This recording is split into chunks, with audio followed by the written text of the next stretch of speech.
think we're live. What do you think, Jeremy? Are we live? I think so. I think it's time for real. All right, guys, and welcome to the official InstaMAT launch party live stream. My name is Manfred. I'm the CEO of Abstract, but I'm also the lead engineer of InstaMAT. And I do apologize for the late start, guys. We had some issues with the internet here. Pretty unexpected. What do you say? What can you expect from a live show, of course? For the first live show, guys. And I promise you there's more unexpected, weird moments here when you do a live stream with Abstract. We don't have any script. There's nothing planned. We're going to really wing it. It's going to be fun. It's going to be exciting. Hopefully it's going to be stable. That's my one dream that I have. Absolutely. So I'm going to be your host, and I'm with... Yeah, hi, I'm Jeremy. I'm a product specialist here at Abstract. All right, Manfred, so what are we going to be talking about today? I hope we're not going to talk about all these technical difficulties. That's for sure. No, we're going to talk about InstaMAT. We're going to do a deep dive into how a product like this is built, how long it took us to get to this point, what you can do, how beautiful and easy it is to use, some of the things you wouldn't expect to see, of course, maybe talk about some of the development history. Because being the lead engineer, I'm really able to handle difficult questions. So I hope you got some difficult questions. And maybe there's somebody in the chat who has something you wouldn't ask the CEO of a company, you wouldn't expect him to answer. I'm really ready to answer. I don't know about the latency. You look at the chat. No, it's looking great. And so, yeah, if anyone has any questions, I've got the chat right here. So please feel free to ask anything. We're very curious to know what you guys think and what you guys want to know, because it is live. That's what the thing's about. This is as live as it gets, guys. So I think we should hop right into it, because we do have some kind of a tight schedule. Our plans are to launch at 8 o'clock. And by then we have to cut. It's going to be some time until the shop offers you guys the ability to download InstaMAT, but it should happen around 8. That's when we're going to cut the stream. That's when you should be able to sign up and get InstaMAT for free if you're below the 100K in revenue. But even if not, you might as well just buy it. It's so good. You just don't try it, guys. Just buy it. That's my advice to you, and I'm completely biased.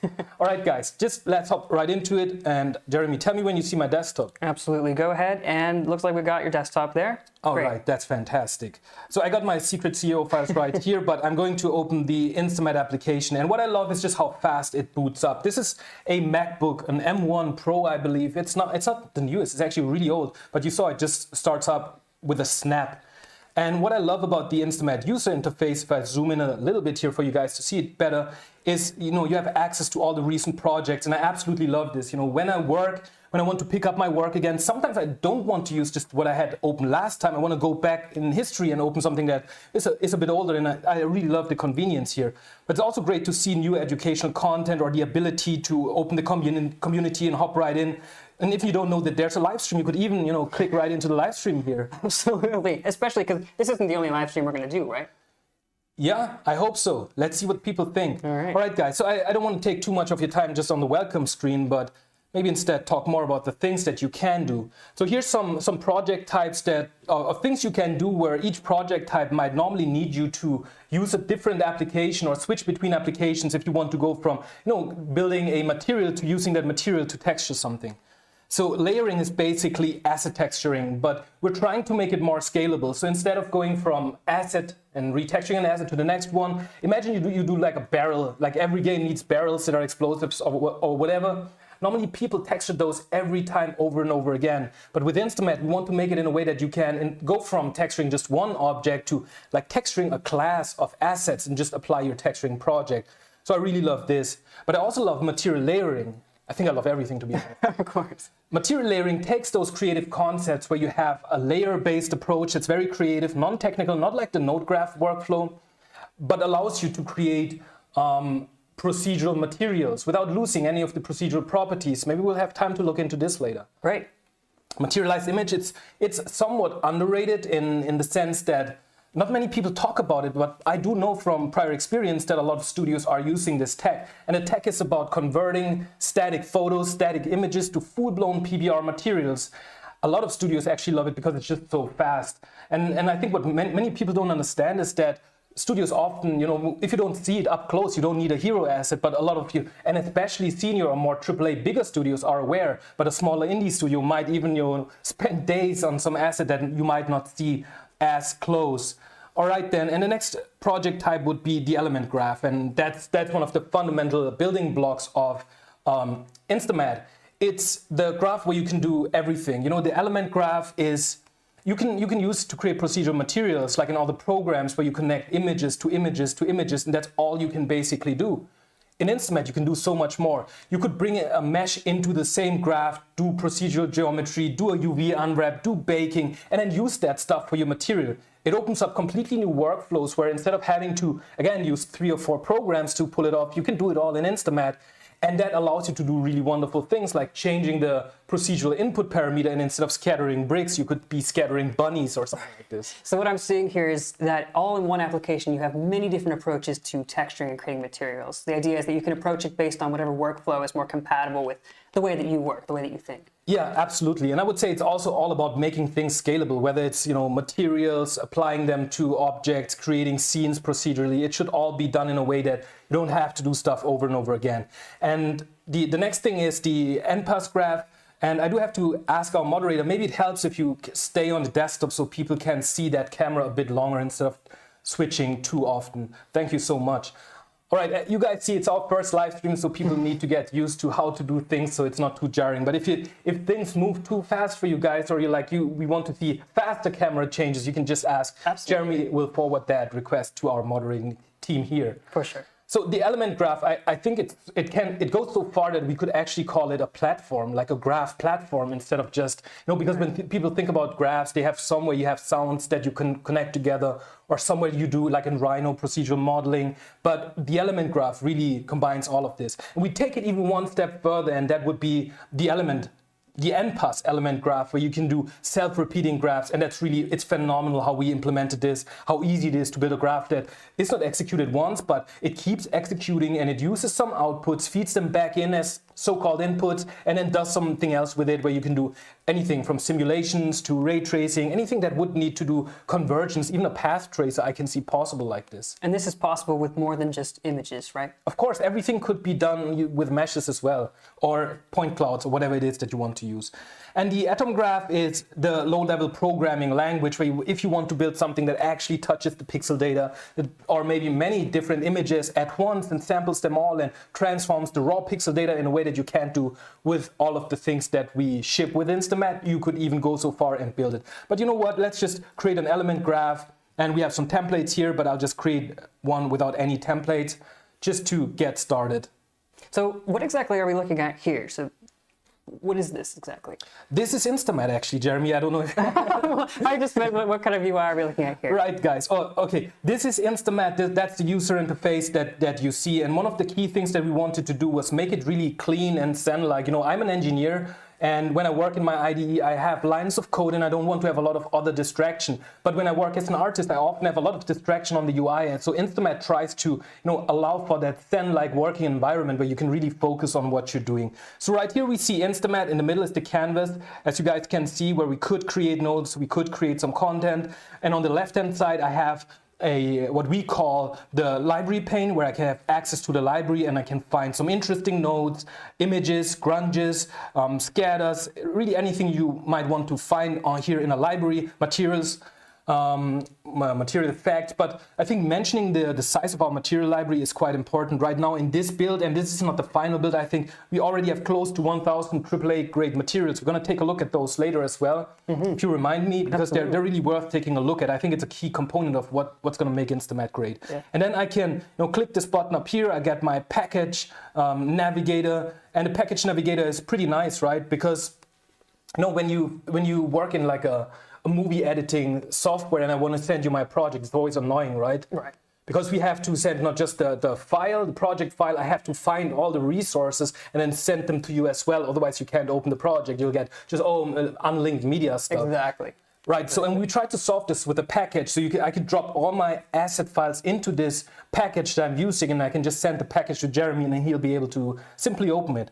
And if I hit this cogwheel here, I see my viewport settings, and I can actually show you the viewport here, where we can change tone mapping, displacement settings, and the IBL, the environment. All of these settings are easily changeable here. All right, guys, and on the right-hand side, we have more contextual information. We call this the GOE, the Graph Object Editor. So whenever you select something, you'll find the info on the right-hand side. But let's just take a look at how it works to create a node. So there's many different ways to do this. So I could go to the library and I can pick and choose the node that I want to place. And you see we have those beautiful, very consistent nodes right here. And if I don't know what a node means, I could hover over it, get a nice tooltip, or you can just drag and drop the node right here and boom, there you go. Here's your nice little node, but I can do that differently. I could right click and then I get quick search and I can just type blend. And then I see the node, I see the documentation. Maybe I want to do a height blend. I could use the height blend to get the documentation inline. And you see up here, it's actually in the favorites. The favorites are great, right? Right, because then you can choose any of your nodes that you're used to using and they're automatically going to show up. Exactly, and they would be contextually filtered. Okay. So they would always show up when they make sense. All right, so let's just spawn the blend node right here. And that's a blend node. And as I mentioned earlier, on the right-hand side, you have the settings about the object you selected. So if I click away, there's nothing. If I select the blend, you'll see the properties of the blend. So that's how we're trying to do things, very context sensitive. And you see it's the same here. I get beautiful tooltips for the clamp or whatever property I have selected. If I want to change the opacity, I can just drop the opacity like this. If I want to chain this to another node, the workflow that I like is just to drag a connection, drop it, then hit blur and enter, and it shows me everything that would make sense, and I can build my graph like this, like a discovery of nodes. Basically, you just work from left to right and just spawn things as they come.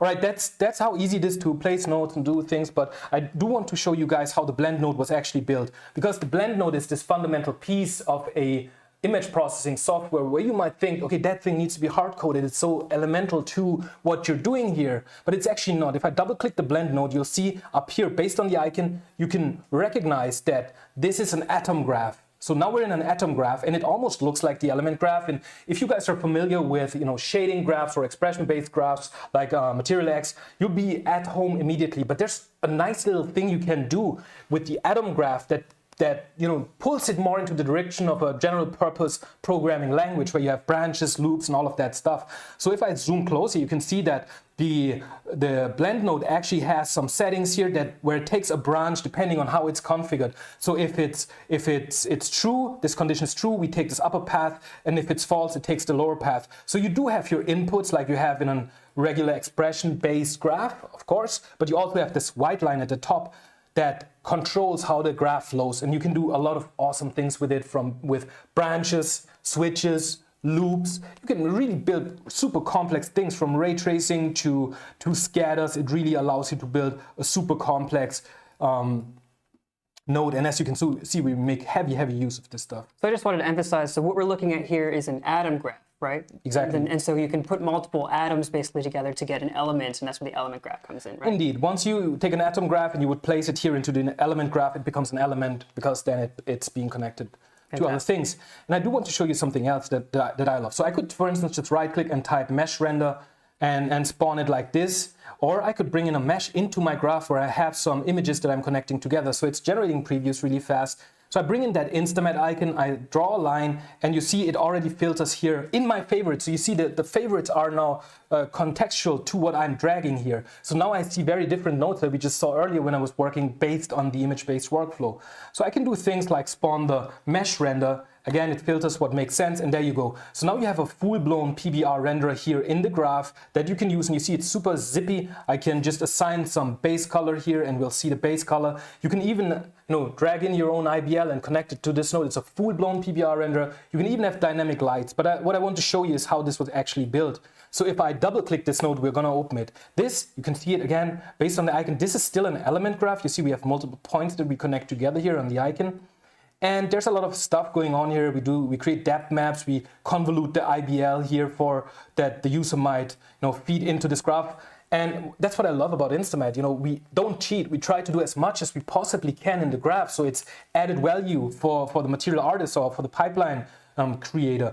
But here's this mesh render internal node. So if I double click this one, this is where it gets interesting, because this gigantic graph is basically a full-blown PBR renderer that has been implemented with the graph system of InstaMAT. That's insane, right? That's nuts. Yeah, absolutely. So we're looking at an atom graph here, and that was driving a full PBR renderer node in the canvas. And that's where the minimap is helpful, I believe. I really love this minimap. I haven't seen a minimap for a graph system, but it's so helpful to navigate. So I can drag that around, but I can also click and marquee draw an area where I want to focus. So if I focus like this, it zooms here. I can say I want to look at this area and it's going to zoom here automatically. But the fundamental part that enables this is really the atom graph with the ability to loop. So for instance, this area, we're iterating over the lights that we have in the scene, and then we're integrating the light into the rendered image based on whether the light is on or off. So you have a loop and that has a branch, and you see the kind of control flow logic that you need to pull off something like this. There's no other tool that can do this. Fantastic. Well, we're going through a lot of different things here, and I'm just looking at some of the questions that we have here in the chat while we're going along. Some people are asking about documentation and videos. Are we going to provide written documentation? Are there going to be YouTube tutorials? Things like that. Yeah, fantastic question, guys. We have different points where you can connect to if you want to get more info. That would be the community. That's community.theabstract.co. That's one way to do it. We'll have a Discord channel public soon. That's another way. We have a huge amount of documentation available for you guys. You can already go there. It should be live now. It's docs.instamat.io. Thank you, Jeremy. And I think that's all. Yeah, we're going to have our YouTube channel as well, what we're looking at right now. It's actually this guy, Jeremy, who's going to do a lot of the content. Maybe I'm going to do a video every now and then. Yeah, that'd be great. Just for the fun of it. But for the most part, we're going to have you guys covered. We want to show you some of the things that are novel. Of course, you can do the stuff that you are expected to do, when you use a graph system like this. But we want to show you what you can't do in other tools. But actually, there's one more point that I totally forgot. So let's take a look at that, because that would be the material library, guys. If you want to learn more, the material library, unlike other libraries of procedural software or materials, we don't want to bake them out as like an unopenable archive or compressed file. No, we're different, guys. We want you to open them and take what you want, kitbash it together, learn from it. So I love, for instance, this, what's it called? I think it's a padded leather. Oh yeah. So yeah, I really like this padded leather material. So I'm going to open this material. I'll double click and you see InstaMAT loads this template, and here's my viewport. I didn't show you the viewport before, guys, but we're going to take a look at it now. And what I love about InstaMAT and its UI is that it's so easy to go from graph creation to design review. And we call that center stage. And on the center stage, you can always choose what you want to have, and it's really easy to change it. So for instance, you can do that with a button click. So I can click here and I'll have the viewport in the center. I can click here, I'll have the image viewer in the center. There's not much in here, but there we go. Or I can go back to having the canvas in the center. And you can also hit, I think it's Alt-C on Windows and Option-C on Mac, and you can easily then toggle through the center stage. And that shortcut is going to be very familiar to you quickly. It's so awesome to do this. And if I want to hide the pane on the side, for instance, I can hit 1 to go to the library, 2 to go to the package explorer, 3 to go to my settings. I can simply hit the same key again and it disappears. And I can hit Shift 1 and Shift 2 to do the same to the right-hand side and also close it away. And there you go. You go from like a tool where you have a very technical approach to something that has a very creative approach, a very content-centric. I'm going to change this to the bevel cube. So if I click on the cube, I can easily change the mesh that I preview here. I can zoom into my viewport and it looks really great. But what I want to show you guys is how many parameters we have on this material. That's really phenomenal. So if I zoom into the material, I can, maybe take a step back for the people that don't know what procedural means. Right. So why building first of all, what is a procedural material made out of? Yeah. So sorry, guys, for the guys that do know what procedural is, but we do have to take a step back. Yeah, because I think it's important that we want to make InstaMAT approachable to not just the people who are already using some similar software, but who are just creating art and 3D objects for the first time. Right? Absolutely. All right, guys, so why don't we just use an image-based approach? Who would use procedural? And procedural is basically, instead of just painting every pixel, we have mathematical algorithms and functions that produce shapes and patterns and noises. And we use those shapes and patterns and noises cleverly to build something that doesn't look as primitive like a noise function or just some circles on the screen. And if you do that wisely, you can create stuff that verges on being photorealistic or even is photorealistic, at least to me. But I'm easy to convince, I'm easy to get excited. No, they'll see for themselves, I'm sure, if we take a look at some more materials. Yeah, all right, so let's go back to the material then. All right, guys, so here you can see this material, and we have a lot of properties, and I can change, the length of the folds by, lowering this material right here.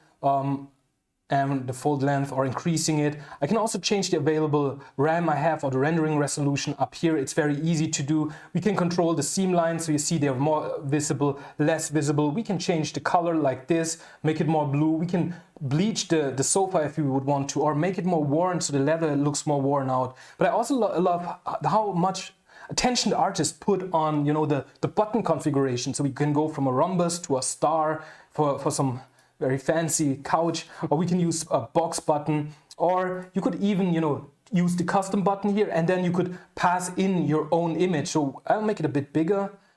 And you see you can pass in your own image, and right now it's set to the InstaMAT icon. And if I click this, I'll see my image, my resource picker, and here's the InstaLot icon. So if I use the InstaLot icon, there you go. Now I have the InstaLot couch. Man, I would love to have this here in the office, actually, the original, the authentic InstaLot couch. Right. So you were just adjusting a color a second ago, but now you're inputting images. So how does InstaMAT know if you're working with images or colors, and how does it work with that different type of information? That's a really good question, actually. Check this out, guys. So here I just picked the couch color, right? It's a static color, and if you use other tools, static colors are static colors, they can't be anything else. In InstaMAT, we made that holistic. So what's a static color could also be an image. So if I click this button, I get my resource picker. And if I want to create an even more fancy InstaLot couch, I could even pick this image right here. And there you go. Now you have that image as a texture on the couch. So that's a pretty awesome workflow. And InstaMAT typically does that very well, understanding how it should work, and it's just going to work as an artist, right? You don't have to do a lot. If you do things the InstaMAT way, it's just going to work. Yeah, because we're artists ourselves, right? Which actually leads me to a good question. So in order to make a piece of software like this, I imagine we should have probably some experience in the industry first. So maybe you could tell us a little bit about what your background is, maybe in the 3D industry, and we can kind of pivot into how that informed how you were creating the software itself. Absolutely. Yeah, my experience goes way back. I started actually learning programming because I wanted to create my own games. I got the Quake 1 C compiler, and I started modding Quake 1, started modding Quake 2, started modding Quake 3. I created a mod called Navy SEALs, which was pretty popular back then, actually. Then I left game dev and I became a consultant. I have been in the finance industry for a while. And then I went back, created my own game studio. We created a lot of games, but then ultimately funds ran dry, and we started to, leverage more of the tech we've built to make money on the side, and that led to the creation of InstaLot, which then led to the creation of InstaMAT, and here we are today, basically. Oh, I see. So people have been actually noticing in the chat that InstaLot is sort of related to InstaMAT in some way. So maybe we could elaborate a little bit about that. Absolutely. I mean, InstaLot it's enabling InstaMAT to a degree. A lot of the mesh processing features that you have in InstaMAT today are actually coming from InstaLot. It's really a natural extension where we take all of that automation, the understanding of pipeline, the understanding of automation, and then applying that to the image or the material domain, but also trying to bring much more into this point cloud processing, images, meshes, all of that stuff combined to one. So what you're saying is there's technology from InstaLot, which is really kind of a mesh and geometry processing technology and application stack built right into InstaMAT. It's at the heart of this. Wow. Like there's so many libraries and stuff we use from InstaLot. It's really, it's different, than say you're a big company and you buy some product to add it to your portfolio, right? Mm-hmm. It will never be as holistic as if they grow out of each other or they grow together, and that's what happened with InstaLot and InstaMAT. So it's not something that's on the side and that plugs in like some plugin, right? Imagine you use Quixel in Epic Games or something like this. That's a plugin, but it would be very different if Quixel would have been built into Unreal Engine from the ground, right? That would be very different. And that's what happened with InstaLot, right? That it's so foundational to InstaMAT. And just to be clear, you don't have to have InstaLot in order to use InstaMAT, No, right? Okay. Absolutely not. I mean, a lot of InstaLot is in InstaMAT, but we always have to give people a reason to use InstaLot. So when you want to get really sophisticated with your pipeline, it's best to use InstaLot. Fantastic. All right, so we're back to the materials I can see here. All right, so we're back to the material. Let me take a quick drink here. I think I want to look at some questions too. We actually have one about viewport shaders as well. So how does the workflow work when you want to customize the viewport? What exactly can you do? That's a really good question. So most of or all of the workflow you have in InstaMAT is actually based on a linear workflow. So the data is linear all the way to the staging, to the presentation layer. So if you want to create your own viewport shader, it's down here in the lower left corner.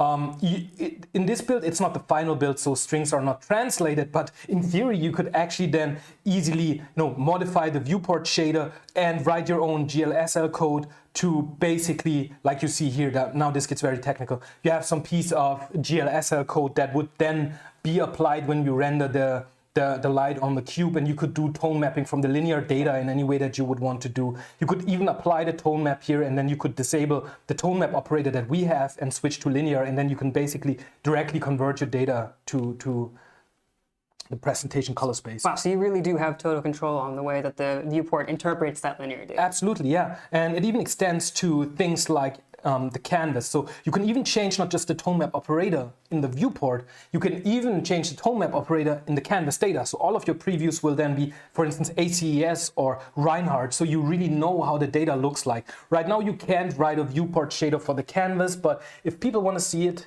you know us, you know how we do, we would enable that. And that's the perfect opportunity to plug, again, the community website, right? Because not only there are we at the community website to talk and show off art and showcase tutorials and things like that, but we also want to hear your feedback about what you think about InstaMAT, what kind of features might be interesting to you and why, especially if it's important for the type of workflow that you have at your studio or your pipeline. Absolutely. All right, let's go back to the material. Let's amp up the speed. I don't know how does the chat feel about this? They're having a great time here. They're having a great time? Yeah, they're very curious about procedural modeling and meshes and how we can combine different things together. So I think we're well on our way to showing that maybe in the future. Fantastic. All right, guys. So I want to show you some more things here. For instance, the dust and the level. If I feel like there should be more dust, the dust level should be higher, I could just increase this and you'll see I have total control over it. But I really love the applying some damage to the material. You see, I can just increase the damage slider and you'll see how it tears up this sofa, and you can go from pristine, super clean to worn up Instalot. That's how our sofa would look like after partying too much on it or sleeping on it too much. And I can even change the foam color if I want this to be a bit darker, so it maybe merges better with the overall color of the sofa. So there's a lot of ways you can control this, from the dust level to the damage to the leather appearance, how much you see the grain of the leather, the skin of the leather, to even controlling things like the inflation. I can crank up or crank down the inflation and you'll see it change really, really fast. And that's just one out of many materials. I was just going to ask, these parameters that you're tweaking, how are these generated? Yeah, I'll show you that later. Those are parameters. It's very easy. You have something you want to, expose that to the user. You just draw a line and say expose, and that's it. And what I love about this, in other tools, you're often limited to how exposing works, and it's typically a one-to-one connection. So I have a parameter that I want to expose. I expose that parameter and I can connect it to something else, right? Because you exposed a function parameter inside of your graph. With InstaMAT, it's different. You can expose it and plug it into many, many different things, and even transform the parameter. Say you have a slider between 0 and 1, and then you have to adjust the range. You could just do that in the graph by doing a multiply or add some value to it. I'll show you this later as well. It's pretty cool.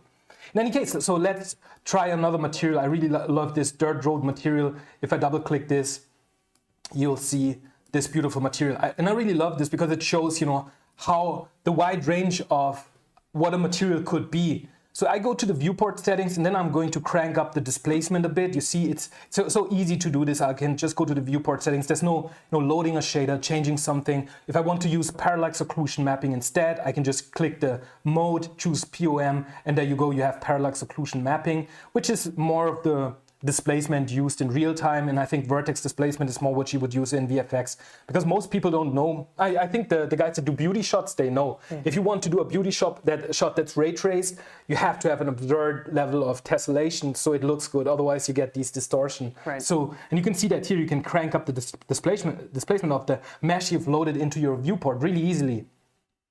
Just looks fantastic. By the way, guys, this was actually done by the guy that's currently managing and moderating this live stream for you, Daniel. Great job, Daniel. Right. Looks fantastic. All right, so let's take a look at this material then and the properties we have. So one of the things that I love to do is maybe changing the depth of the tracks, and you see how fast this weak MacBook re-renders, and it's a gigantic graph. Maybe we can take a look later. So I can change the track depth. I can raise the water level. I can drop the water level. I can add more tracks to it, and now it looks more like a barren field where you could grow some crops on, which looks pretty great. You could just load this into some engine, plant your plants on it. It looks absolutely fantastic. We can remove the tracks completely. I could scatter some rocks. I could increase the grass count here on my material, and it just looks awesome the way this shapes up, or we could just reduce it a bit, the grass and the rocks, maybe add some clovers instead on this material, add some pine needles and add some hay to it. Like, you can really transform just that single material.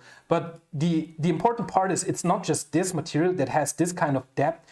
It's really all of our materials that have a enormous scope that you don't expect from a material library. And unlike other procedural libraries, the materials, they're not breaking when you change the properties too much. You can really go crazy and just move things around and explore, you know, your creative side when it comes to the material. And all of that stuff, by the way, guys, you don't need InstaMAT Studio for it. You can use InstaMAT Pipeline if you want to run it from the command line. You can use Unreal Engine, Unity, Blender. That was the question that we had here, actually. So how do we take our materials that we've built in InstaMAT and bring it into other applications, other sources? Yeah, you could just export it from InstaMAT Studio, of course. You could render it out with InstaMAT Pipeline, or you might as well just take one of our integrations and then directly run the graph that you have, whatever it produces in the application that you use. Say you use Unreal Engine and you have a graph that produces 5 different procedural rocks. Those rocks would be Unreal Engine assets that it would produce in the end, so you could use it directly. If you have a graph like this, where you could choose the grass color, you could choose that in Unreal Engine, or even drag and drop a texture onto the input parameter, and it would understand this. So what you're saying is there's multiple ways to access InstaMAT materials or project types through other applications. So we're calling those integrations, right? So we have an integration for Unreal Engine, right? We have an integration for other applications as well. Yeah, as I mentioned, we're integrated in Unreal Engine, Unity, Blender, Autodesk Maya, and Max. We didn't manage to wrap up those plugins today, guys, so they won't be available once Studio is available for download, but it should be available by the end of this week.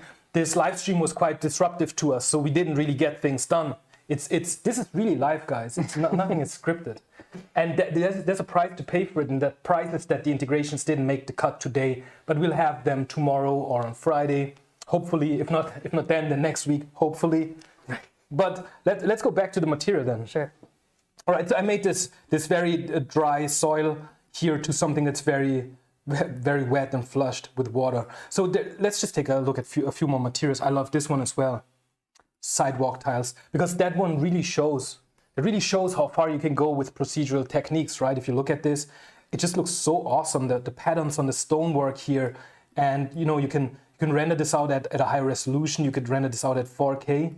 Now, is 4K the limit that we have here in InstaMAT? That's a pretty good question. I mean, by default, we limit it to 4K because that's what most people use in production, and not everybody has the GPU to run something at a higher resolution, say 8K, or go crazy and run it in 16K and then you fry your GPU. So we have that possibility to do it, but it's hidden in the settings. So if I go to the interface here, I can enable to render my graph at 8 or 16K, which is pretty crazy to do, but you need the hardware to support it. But if you have it, you can run it and it should be looking really phenomenal. But you have to say that not every graph, you know, to render something at 8K, you need to be very careful in how you render it.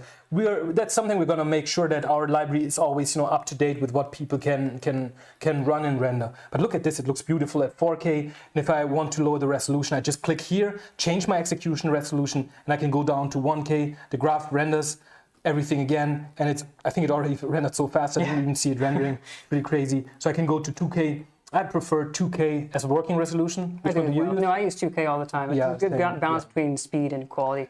Which is crazy because I remember when I was a material artist, my working resolution back then was much lower. I always rendered at 1K, and as proof I used 2K. Like, times are changing. Yeah, it really is. So that material looks really awesome like this, but I really love the range of what you can do with it. So I can lower the tilt of this material. I can control, you know, the amount of the border that I have here on my material. I can control the width of the border of my material. I can increase the tile count, and you see all of a sudden it's already so different. But you can also change the tile layout. So you could go to a herringbone tile or basket weave, or use the Dumble pattern, and all of a sudden it's so different, and it could just be used in a very, very different context. And you can also change all the primaries and secondary colors to make this look really great. And our library is consistent, so we often try to, you know, when it makes sense, to have the material be flooded with water. But it's not just soils and pavements that you can do. Of course, there's a huge amount, guys. Really beautiful pavements here in the InstaMAT library. I had a cool question here, actually. Yeah. Can you kit bash materials together from the library and use those as your own? Absolutely, yeah. So this material looks phenomenal, right? And imagine you have a material, or you want to use just that really almost photorealistic soil base for your material. Like, how would you do this? You can just go to the canvas, double click the material, and there you go. You're now in that gigantic graph. I can, look at it all, and you see how big that graph is. It's a really gigantic graph, and InstaMAT just has it no problem executing this even on a MacBook. You can work on the go on these gigantic materials, and you could just select what you want, copy it and paste it. And there's also a great feature that you see, guys. By the way, we're rendering everything here with performance profiles enabled. So you get we use GPU queries to understand how long a node runs on the GPU. So you know exactly how long that gradient map takes in this case, which would be 15 milliseconds. And you can even select multiple nodes. If you want to know what's the heaviest thing in my graph, so you could just go to a tricky area, select all the nodes, and then you would get the performance profiles here on the right-hand side. And you can then optimize, change the resolution, change the settings, and make the performance better if that's a concern. That's also something worth noting about our library, right? Right. We spend a lot of time trying to make the library be consistent when it comes to performance. So we have like upper limits of how long a material should execute when it comes to some reference hardware.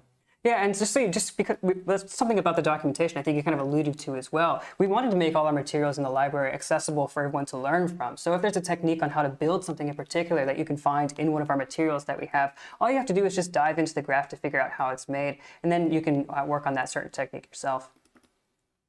So this is also a great material, and it doesn't look as interesting on the bevel cube. So I'm using the sphere here to change the tiling. I can just click this little number here and we go to a 2x tiling. I can disable the displacement like this, use a different environment.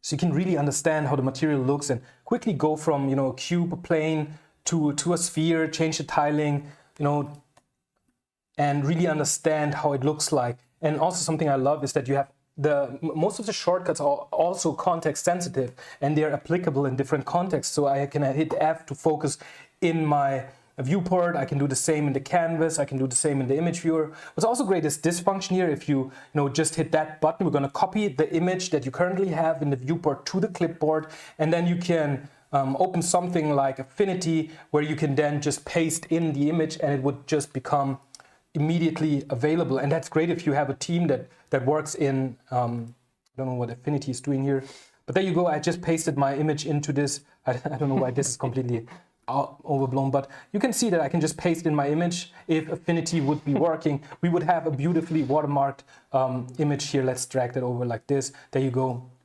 So you see, and that's something you could do in Slack or Teams or Discord. You can just go there and hit Command V, boom, and you're basically have that image watermarked and ready to go.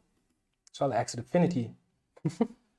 Everyone's very excited about all the different tools and how to especially things like the mesh processing tools and the element graph and things like that. Should we dive into the element graph and maybe see how? Absolutely. I think we have seen enough of materials, but I think there's still a lot of time, right? We want to have the 2 hours. We started late. Yeah. So I think we should delay everything else. The launch will be delayed.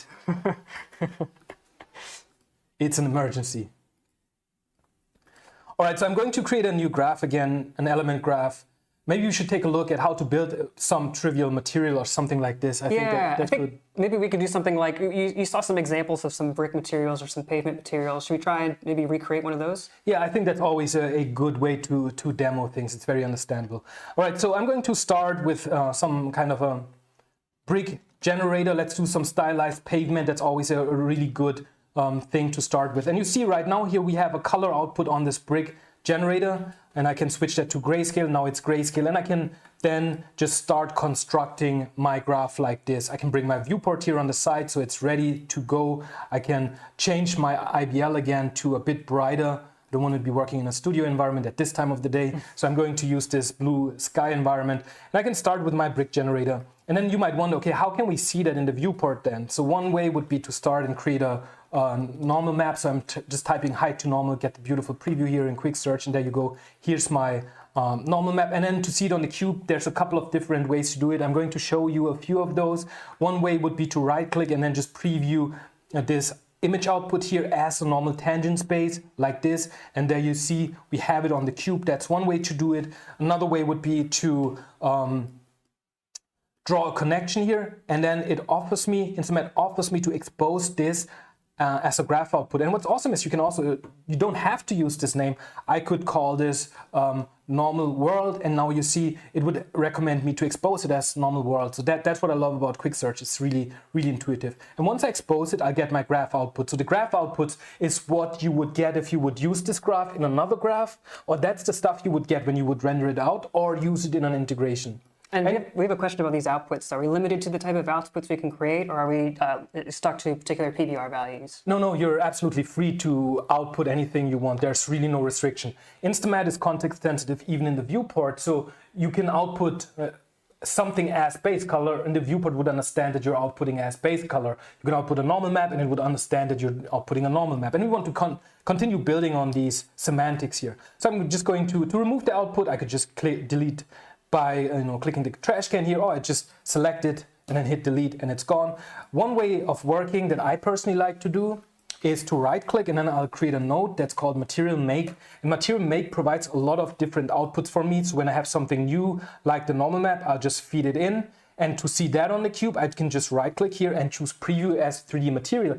And if you do that, then InstaMAT will again try to understand the semantics of the node that you're previewing. It doesn't have to be a node that has the material name in it. You can always do that. For instance, if I would do it here, it would understand that you're previewing a normal. Oh, that's great. Again, based on the name. So let's do it here, and then you'll see that material becomes previewed, and let's make that into our big cube. And I like the node because I can control like the base parameters as I build my material or as I build my height map. So I can, if I feel like that's too bright, I can right click here and I can, lower the value, decrease the saturation.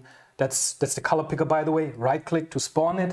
You can also, if you have a favorite hue or favorite color, you can add that to your swatches down here, and then you can always just quickly select it like this. Or I love this because I feel like picking colors is so important as an artist. We need a fast way to do it. So I can just click on the value and then drag up and down while I hold down the mouse button. And that's a super fast way to change the value, or click and hold, and a really fast way to change the saturation. So you don't even need to open a menu to change saturation value. You have HSV directly here in line, which is pretty phenomenal. And I find I actually use those widgets a lot more often than the color picker itself. Usually if I have to pick a color on the screen or something, I'll open up the color picker, but most times once I get used to it, the widget itself is pretty fast. Absolutely, I fully agree, and that's what we wanted to do with these inline color pickers, really make it faster, but you can only make it faster if you provide the same features. And then we always have to, we really spend time thinking about how can we make that possible in a way that people don't overspend, mouse travel distance or click too many times and too many dialogues, because you have to think about it. Sounds weird, but if you have to pick like 1,000 or 10,000 colors in a year, and always you have to open the dialogue, there's a lot of time lost and a lot of clicks done that don't have to be done. So we want to make that stuff as fast as possible. So going back to the material, I can actually also mouse wheel here and then just change it with the mouse wheel, so I don't even have to click. I can just go over the button, hover it, and then mouse wheel around, and it's going to be, the magic is just going to happen automatically. So I can change my roughness and really dial it in the way that I want to dial it in. And again, with center stage, so going back to the canvas, for me is Option C on this Mac 2 times, and I'm back in the canvas. All right, so how are we going to see on the cube then the height map? What do you say? How does it work? How can we see the height map here, Jeremy? So you want to be able to just plug in your height information into the Material Make node, right? Exactly, that's it. And there you go. That's how easy it is to visualize, and that's what I really love. All right, so we basically have the visualization of our cube. And again, I'm selecting the brick generator and just quickly going center stage here to dial it in. And once you know that workflow, you don't ever want to go back. It's better than having it on a second screen, to be honest, because you can just keep your eyes focused on the center. And you don't need to do that 45 head degree turn to always look what's going on the second screen. So now I can, tune my bevel here. I can tweak the roundness a bit, maybe add some rotation variance here, add a bit of sloping here, just to make it look more interesting. We're sloping both angles. We're going to change the rotation. And that looks pretty interesting as a base shape. Actually, maybe a bit too much bevel, right? Let's decrease the bevel a little bit. And then going back to the canvas, like this. We didn't take a look at the image view. Should we take a quick look? Yeah, let's take a look. All right, guys. So if you want to preview something or you want to look at data in detail, the image view is great. So again, many ways to do it. You can, you can select a node, you can hit V, which I love. You can hit V, you can even hit V multiple times to cycle through the outputs. So super fast, and it's very local to where you typically have your hand. I can also click on the pin like this, and then it opens up. And I can right click and then also choose to view it here in the output, in the image viewer. But what I really love to do right now is to change that to be center stage, so I can show you some of the features of the image viewer, because we spend a lot of time here as well. I mean, 5 years of development, there has to be something. So I can enable the rulers, and you see now this looks like some photo editing software where you exactly know where you are in your image, which I think is so important many times. I can obviously change the tiling, clicking here to change this to like a cross pattern like this, or I can, change it to a 3x3 like this, or I can go back to just having a single tile here, hit F to focus, to zoom in perfectly, like in the viewport, like in the canvas. I can enable a ruler like this, and you see, we now know perfectly where the image begins and ends. That's very helpful if you look at it with the tiling enabled. But because I look at data so much, what I really love is that I'm able to zoom in, and then I can enable the grid, which should be active. I don't know if you guys can see that in the stream. It becomes active as you zoom in. And then I can also disable the filtering, and then you really know each value of the pixel. It's really super helpful. And then there's also another interesting thing you can do. So let me back out here, disable the grid. I can right click on the normal output, and then I can choose to view an image in another tab. So like in your browser, you have multiple tabs now where you can actually, have multiple images that you observe in real time. So if I go to this tab and I go back to my brick generator, which is still selected, I can change the bevel, and my normal would update in real time. And even more amazing than this, if I want to, A/B some data, I can right click on my tab and then choose to compare that to my current tab. And if I zoom in, I can now actually, even though I'm zoomed in, I can move the slider and look at the data at that level of precision. And now you see why the filtering is important, because without the filtering, you can really understand how that pixel looks like on the image. With filtering, it's really hard to say. It looks great, but it's blurry. Right. All right, then. That's a pretty great feature, and I'm going back out of the image viewer for a second, going back to the canvas with Option or Alt-C. All right, so that's the base pattern, but we should have a bit more interesting details. We did have a question about a histogram. Are we able to show a histogram on the image viewer? Absolutely. Oh, great.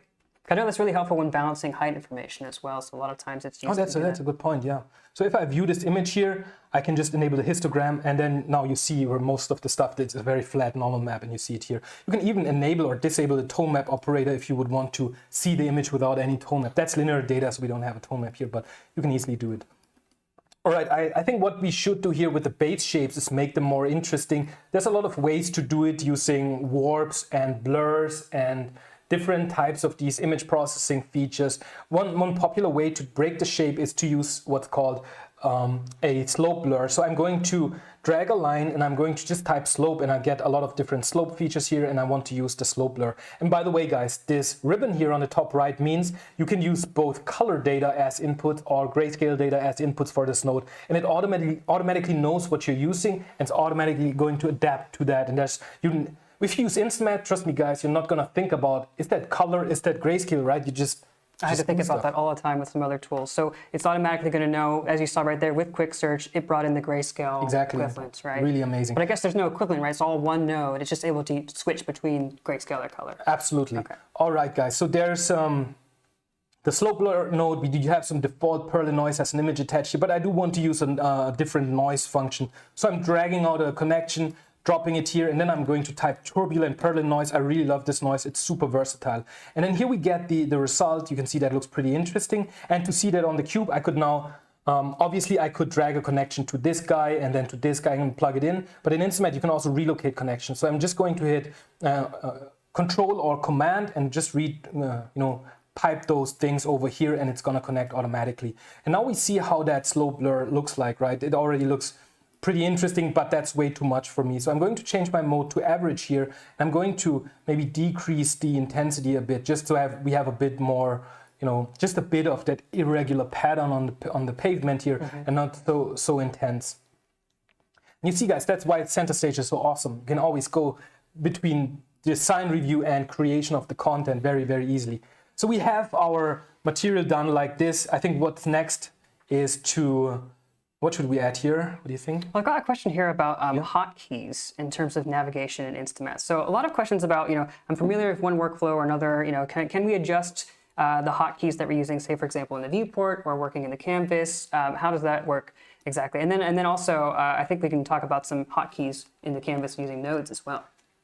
Absolutely. Yeah. I mean, if you want to change hotkeys, you can just go to the shortcuts here, and you have almost, or if not almost, it could be everything here that you could map and unmap and remap. Even that's awesome, and that's something you have to consider. That's the level of thinking we apply. It's pretty insane. If you have a favorite node in your list, you can even assign a shortcut to a favorite node, and it would spawn instantly on a shortcut, which is great for blend or levels or stuff that you just use all the time, and you can just spawn a couple of them and just keep them around.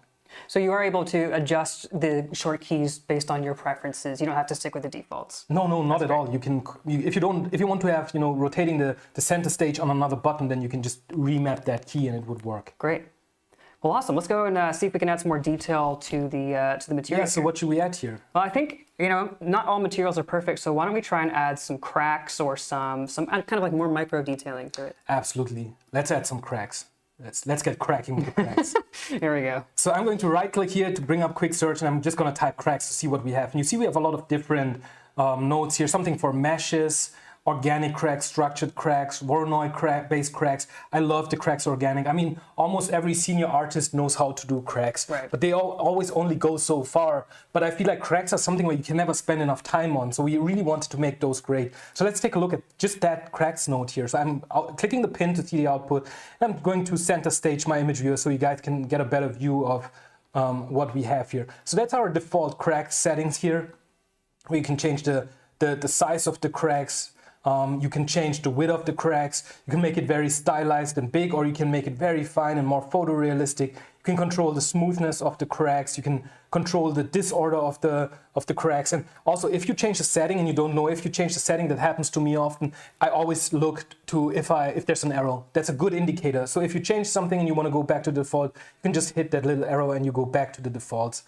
All right, but these cracks look nice, but what's really special about them is that they can have multiple, frequencies, multiple levels of cracks. So if I increase the crack frequency to 2, you'll see we get those sub cracks here where we can, control the range of the sub cracks, and we can add even more frequencies to it. And now I can, zoom in and I can control the gain of the frequency to lower it to make it look more realistic. So whether it's like very realistic cracks that crack and crack, or you use it for wanes, it's a very versatile node.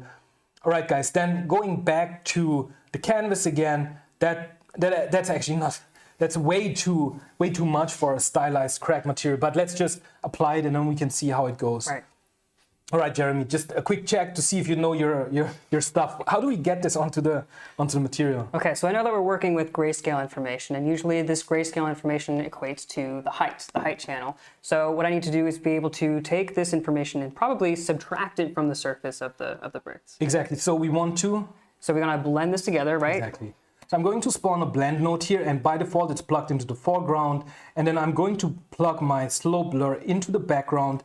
And I'm going to relocate all of those to the output, and you'll see now we only see the cracks, which is not what we want. What we want is what you mentioned. We want to subtract the cracks information from the pavement. So I'm going to change my mode to subtract, and there you go. You see it's way too much. Again, I can quickly change to center stage, and you guys are gonna love this feature. I can reduce the intensity of the cracks, but as I mentioned, I feel like for a stylized material, it's the frequency is way too high. I want to have this much lower, something more like this, but maybe even have the cracks be just a bit wider, or maybe a bit less, I'm not sure. That's what I really like about this is there's so much depth to this one node. This is just one cracks node that we can use here that we have all this control over. And I think what's even great about this is we can use these parameters to affect our material later on, right? So maybe we do want a material that has more cracks. Absolutely, yeah. And then we can always go back and change it. Yeah, I'll show you guys how that works. I think that's a good case to show somebody how can you make that configurable? How can you make that up to the user who uses this oddly looking material right here? Actually, and I remember yesterday we talked about this, and you mentioned this. It's like sculpting a height map, which I don't agree because it mixes the terminology, but it does look like a sculpt, especially with that faint color, right? It's definitely the way that I think about it, because a lot of times, I mean, mostly the procedural workflow is that you start from the height information first, the grayscale information. I get it. And then you add the more detail on. I get it. For me, it's just personally, sculpting is something very particular in the 3D world, so I feel like I wouldn't want to use the terminology, but I get it. I absolutely get it. All right, so we have the cracks on the material. It's not too bad.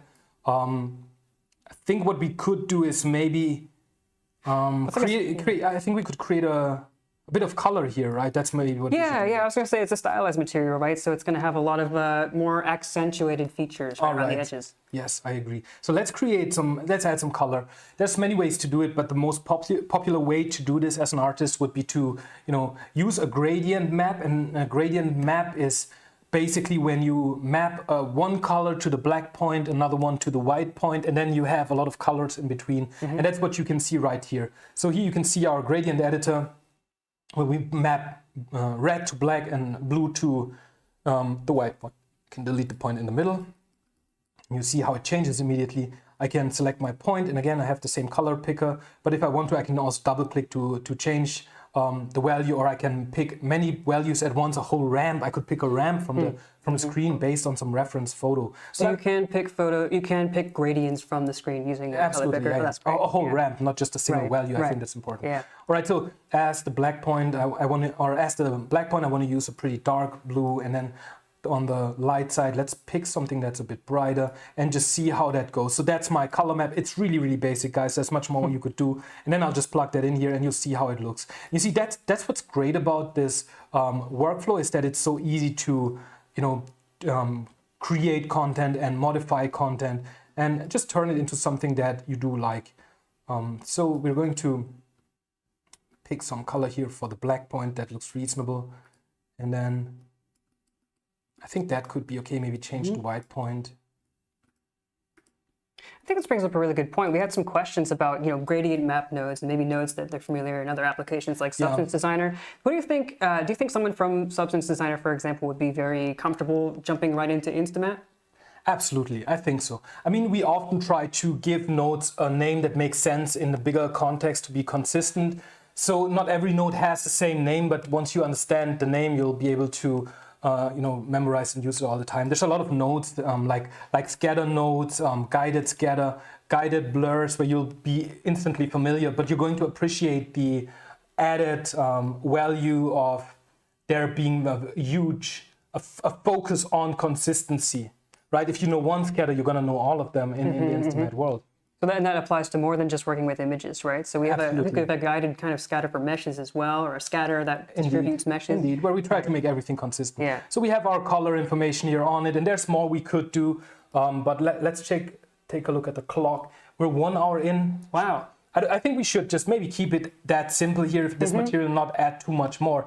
So, but let's maybe a few more things once we're post the initial material creation. So the material make node like this, it's pretty good because it's not just nice to take a look what you have without having to plug or create outputs. You can actually use it to enter a different workflow, and that's the link category workflow. So if I click this icon right here, we're entering a mode where all of those pins are combined together to a single pin. And now you work a level above that individual image, you work on the level of the material. So here you could do things like combine materials or have just a different assortment of nodes that you could use. Actually, one more thing before we leave. I think what's important for this stuff is always to have ambient occlusion, right? So let's just drag a line and create a height to ambient occlusion node here. And then you can change the quality, you can change the bias. And I think what a lot of people are going to love. So by default, we use our own implementation of something that's like HBAO plus, like horizon-based ambient occlusion, which is pretty fast and pretty good. But you can also use a ground truth ray-traced AO. It's extremely expensive. I wouldn't recommend it. But it's good to know that it's there. But if you look at the timing, we go from just a few milliseconds to in ultra mode to something that's way more expensive, like 900 milliseconds. But it depends on the sample count, the radius, and all of that stuff. All right, I'm going to plug that node into my AO channel, and you can see that instantly we're going to see the AO effect here on the cube. And if I go back to my link category mode again by clicking this button, I can now start to work with material effect nodes like the material effect dirt. That node, if I right click here and preview it, we can now add dirt onto the material based on the cavities, the AO information, and apply some grunge. And it's a very great node because it basically, it ties everything closer together, those different colors. If you have something that sits on top of it and uses the cavities to, fill in information, it just looks better. It grounds the whole material. You can kind of think of these as like smart filters that take all the channels that you'd use for a PBR material and utilize all of that to create realistic looking effects very quickly. Absolutely. I mean, I just had a static roughness, right? But if you look at this now, it starts creating a reasonable roughness map, even though we just had such a basic roughness static color here, and it still ends up working to some degree. So we have that dirt effect. I can also add a dust effect right here, right click, preview this, and then we have a bit more reasonable looking material, even more so. And then I could add a water effect. So you see we have a lot of those effects, and if I use my water node, let's go to the top. Makes a bit more sense to look at the water from the top. We can control exactly how the water looks like. So I can lower the water level, I can increase it, flood my material. I can add some ripples to it. I'll admit, this is probably my favorite node in InstaMAT, to be honest. I like adding water to pretty much everything. It makes absolutely. it look so good. So realistic, yeah. I mean, look at this. It's fantastic with the ripples and all of the information. So, and the beautiful thing is, right, that because this is all procedural, I can use my mini map and then navigate back to the brick generator and then simply change, for instance, the luminance variance. So each brick has a different height that it starts off. So some could then be completely submerged here, and it just looks much more interesting. I could change the bevel, decrease it or increase it. So there's so much flexibility already in this primitive material. It's really awesome. I could change the bevel, the tiling mode to something like a herringbone. And you get all of these benefits now from this tile generator that adds a lot of procedural features already to your material, basically for free, where all you have to do if you want to expose it to the user. We mentioned this in the beginning, so let's zoom in close here. You see I'm in the link category mode because now the nodes only have one pin, right? But they also have that blue highlight at the bottom because that helps you to understand that you're actually in link category mode. So if I disable that, and you can see here's the node, and we don't show all output parameters by default, so you're not overwhelmed. So if you want to see all of them, you can just hit Shift and Space or click the expand button, and then you'll see all of the parameters, even with the values. And what's awesome, you can even tweak those values here inline in the canvas. Again, a lot of commitment to UX, a lot of commitment to keeping this Zen-like working experience for you alive. So if I want to expose the mode that I have that controls, right, the base tiling pattern from default to say the diamond pattern, I can just drag a connection, and then InstaMAT recognizes that you want to expose this as a local variable or as a graph input. Local variables are awesome. They're like input parameters, but they're only available to when you have the graph open. So you can easily A/B test different settings of the graph and see how it works without always having to jump between nodes. And exposing as an input, of course, you can change it. So let's call it the pavement mode. And you see it now offers me those expose features. I'm going to expose this here, zoom back out, and there you go. You have that exposed in the canvas. I can fold my node like this. So that's one way to expose it, but let's say we want to also expose the bevel. You don't have to dig into the node by expanding. You can just right click here on the parameter you want to expose, and then choose expose as input parameter, and there you go, you get your value. You can also do that to any other parameter like the bevel variance. It was also great if you have to do a lot of parameters, you can right click here, and then we will give you a dedicated window where you can choose even a select all, or just flipping the switches of things you want to expose, and even directly entering the name if you have to rename a lot. Again, a tremendous commitment to user experience, to just taking away all of the garbage that's not fun and having people focus on the stuff that's actually fun. Great. So those parameters that you're just exposing are what people would see if they were to use this in a DCC application, right? Yeah, exactly. Or when they want to, kit bash with the material to take it further than, what it is right now. And we're going to take a look at kit bashing soon, but I want to expose this. When we subtracted the cracks, we can expose that to the user, but let's just expose it like this. And there you go. It found a good location to be exposed to. And now if I deselect everything, I can actually see the parameters that I have exposed to the user here in on this graph. And right now this is called opacity, and it's in the group opacity. I don't want to have it in that group, so I can just drag it out, and I can double click to rename, and we can call it just, it's not scratches, it's cracks. And I call it cracks visibility. It's not the terminology I would choose, but just to bring the point across. And what's awesome is you see that we apply what we call friendly naming. So when you see the label in the graph, it doesn't look like just programmer terminology. We actually try to make that more human readable. All right, so now I can modify the parameter, right? You can see, and it drops the value. I can make it more visible. But maybe I don't want it looks cool. It looks really shattered. That looks really fantastic. But what if I don't want this to be exposed like this? Maybe the user should never go to this range. How can we do that in the graph? So one way to do it would be to clamp, but another good way would be to lerp. So if I want to insert a node here in between, I can select the connection, right click, and then I choose lerp float. And you see it automatically inserted the node here, and it's connected to X. And what this means is we basically take the value of X, and its value is going to be remapped to something between A and B. So if I set B to 0.5, you see now the value is 0.5. And if I lower cracks visibility, it's always going to be half between 0 and 0.5. So I can even remap it easily to from 0.1 to 0.8. And if I change that very easy to understand value, which is also going to be always going to be something between 0 and 100, in the graph I can do these adjustments, and you're not limited to one node. That's what I mean. That's so awesome about InstaMAT, is that you can do so many things in the graph. You can do arithmetic, you can work with strings, you can work with meshes, point clouds, resource data, file IO data, whole scene graphs, and really do a lot of different things that you can't easily do in other applications. So just a quick example here. Say I want to add some text onto this node. I can just right click and spawn the text node. And it says hello InstaMAT. I can choose a different font. For instance, I could use this font. I can change the size, and it's what you would expect a procedural text node to be in, with alignment and TTF fonts that you could just drag into your graph. You could even expose the font as a parameter. And if you use that in Unreal Engine or somewhere else, you can bring your custom font and just assign it to it, and it would work. It's pretty crazy. And again, we can easily switch between grayscale and color. As I mentioned, most of the nodes that can do this. But what I want to show you quickly is just how you can work with strings. So say the user should be able to change that, and we could even blend it onto our background if you would want to do that.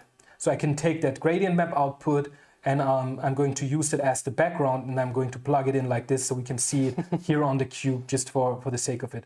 All right. And another great feature is, sometimes you end up with something like this where you have to squeeze a node into some small gap. So in InstaMAT, you can hit Command or Control and the right arrow, and I can shift my whole graph. Everything that's right of the mouse is going to move right. So I can even move things up. So if my mouse pointer is here and I want to move everything above this to the top, I can just use the up arrow key. As soon as I figured out that feature, that was one of the biggest time savers for me. You don't have to select something and move it over anymore, or you don't have to, and that's what we were talking about with like the widgets and things like that, like the color widgets and things like that. The fact that you don't have to pick and choose colors and move the mouse as much as you can, the fact that you can move things over, it's all part of that design experience. Yeah, absolutely. We try to make it very easy. For instance, if we take a look at the levels node, it's also really beautiful, just that levels widget where you can easily control the inputs and the outputs and control exactly how it's going to look like, and where you have features like auto leveling it here using that magic button. You can pop out the widget and work with it as big and as focused as you want to work on it. There's a tremendous amount of time spent on making these things as awesome as possible. All right, but I wanted to explain something about those strings. So this is called Hello InstaMAT, right? But what if we want to make this so in a way that the user can say exactly, what this text says? So I can, again, right-click here and expose this as an input parameter, and it found a good location down here. Let's move it to the top. We don't have to use what it tells us. And now my graph actually has that input parameter, and I can say, hello stream. And now it's going to say hello stream. But, let's go back to InstaMAT. So I'm going to type InstaMAT here. All right, but what if, so I'm going to actually, let's make that, I can right click and I can demote that to a local variable. So now the user cannot change it, right? What we could do instead would be to just expose a part. So we have the text that says hello InstaMAT. What if I want to make that more user driven, but the user can only change his username? So I can right click here and do a replace. And you see there's a lot of features here for strings. There's a huge amount of time also spent on a whole string library where you have anything from, splitting a string, replacing a string, formatting a string, converting a number to a string, creating an array of strings, extracting one part of that array, doing something with it, which basically makes InstaMAT more of like a general, even the element graph becomes more of like a general purpose programming language, because the string modifications are at the heart of programming, really. It's so important. All right, so let's do a string replace here. So I'm inserting my node, and now we have the input connected. That's great. And I can say I'm going to search for InstaMAT, and then it's going to replace that token with stream. So you see it actually searched for that word and then replaced it. And now instead of exposing all of the sentence to the user, we could just actually expose that part here as a graph input. So now the user can enter, I can actually say that, let's call that username. Right, so now we have a parameter where the user could enter his username. So I could say this is abstract is the username. So if I type in abstract into that parameter, it would do that stuff automatically. It's pretty crazy what you can do. And as I mentioned, there's more things you can do with strings, like you can split it into an array, and then my splitting token is a space, or it's a line break, and it would then split that string into, you see now you have an array and it has 2 entries, and from that array you can now get a string from that array. The first entry would be the hello, and the second one would be abstract. So if you think about what you can do with this stuff, it's pretty crazy if you have that kind of a programmer mindset. What this opens up the door for processing even a CSV file, right? Where you would split it into a line, and then you would split it into semicolons. And I don't know why you would want to do that, but if you want to build a pipeline around CSV files, you could probably do it now. I was going to talk about how this makes this so much more scalable. I mean, that really is the heart of what we're trying to do here at InstaMAT, is make scalable workflows and scalability. So even if you have this ability to expose strings, I mean, we do have, like you mentioned, the command line version, but do we also have another way to tap into the InstaMAT technology to integrate this more into other pipelines and maybe take more advantage of those strings? I mean, of course. I think the C++ SDK is a good thing here, right? You'll be able to easily take all of the graphs and then execute them in your own engine, in your own environment, and really build a lot of infrastructure around these graphs. And it's so easy. It takes a few lines of code to really take the SDK, load the library, and then load your package and execute. It's really just a few lines of code. Like, even if you don't know programming, I could probably explain to you how that works in detail. It's really that easy. Fantastic. Well, we've been looking at how we've been creating a material here, and one of the big features about creating material or a recipe like this is the fact that you can create variations of these materials. Is there a way to be able to save different versions of this material out to reuse later? Absolutely, you can create templates very easily. I'm not going to show this now. I think we have a video maybe for this on our YouTube channel, but I want to quickly, because I think we're at 1 hour 20, I want to show you guys how we can, because somebody asked this earlier, how we can do kitbashing. So I go back to my material workflow, and remember now all of those connections are just a single fat connection, and that's a material connection. So I want to take a material. So let's say I want to take the snow material, fresh snow or snow-covered dirt path, maybe take that guy, and I want to use this as the base soil because we don't have any soil here. So let's take a look at this material. Looks pretty cool. We could use this, or we could also take another one. So I could even bring up quick look and search for just the snow material. What's the snow rough? Let's take a look at the snow rough. I just want to have some. That's great. That's exactly what I want. Just some clean looking snow with some flakes in it. That looks pretty good. All right, so to combine those together, you can do many different things. So you can do the material blend, where you specify a blend mask and basically tell InstaMAT exactly how those would need to be combined. Or you can just use the blend height. And then InstaMAT magically blends those different materials together. If I right click here, you can see it based on their height information. So it's automatically masking off the right parts and making it look very reasonable. And what's also important about this node is you can easily control the bottom offset if you want to sink the top more into the bottom, or you can lower the bottom offset if the soil level is too high for you. So there's a lot of control over how that blend works. Right now we have the real-time inputs. If you want to have all the principled inputs, with subsurface and sheen, you can also enable those. But I think for most people, the real-time workflow is where they want to be at. And I can also color match those together. If I blend, my stones on some very desaturated material, then my stylized blue is gonna break out of the material. So I'm going to color match the 1 to 2, and I'm just gonna lower the opacity to make it look a bit more, blended in. And there you go. That's how easy it is to create a material that actually looks like it, it belongs together because the palette is closer together. And you can control, how much chroma variation, how much hue variation you have from the base material here. So you can remove the luma, you can allow the luma to be very different. So there's a lot of features that you have when it comes to this material. And again, let's try that again with a different material. So I'm right clicking here and I'm going to bring in a different material. Let's use this roots covered soil. Preview this first. Yeah. So that's basically a soil material. And again, you have to consider how fast this stuff renders. It's rendering that whole big material graph in just 900 milliseconds. A full-blown material is so fast we can use it here easily in our graph. So I can now plug that into here. So I'm going to take that pin, plug it into material 2 and preview my material, go back to the design review part, and then I can dial in the color. And you see why the color matching is important, because it looks good for a stylized material, right? But if you want that to be a bit more realistic, you want to control the color matching just a little bit so the palettes are not so heavily saturated. Oftentimes it's just a few inches that take you a long way, actually. And there's more you can do actually here. Say now you want to create a material where you want to give the user the ability to choose what you blend on. So I could use something like the material select node. And then I can say, okay, I have two materials where the user should select between. So I'm going to set this to 2. The first one is the snow material and the second one is the dirt material. And then we're plugging this guy actually into the output. And now on the material select node itself, you could easily choose what to blend against. And you could even take that one step further. Say the user shouldn't have an index to select from. So what we can do to make that work is we can do enum select uint. So we can create a enum node that basically selects a number. So that number in this case would be 0 or 1, right? So I'm going to connect that to the material select node. It's very easy to do. I don't have to open that node. Actually, I can just hover over the button and you see it opens automatically. I connect it to the index and it folds up again. And then now we can name the cases, basically the options you have here. The first option is the snow and then the second option is dirt. And you see now I have that selector here and I can choose between snow and I can choose between dirt. But we have to say that the dirt actually doesn't give us 0, it gives us a 1. And then we can easily choose where we want to be with this material.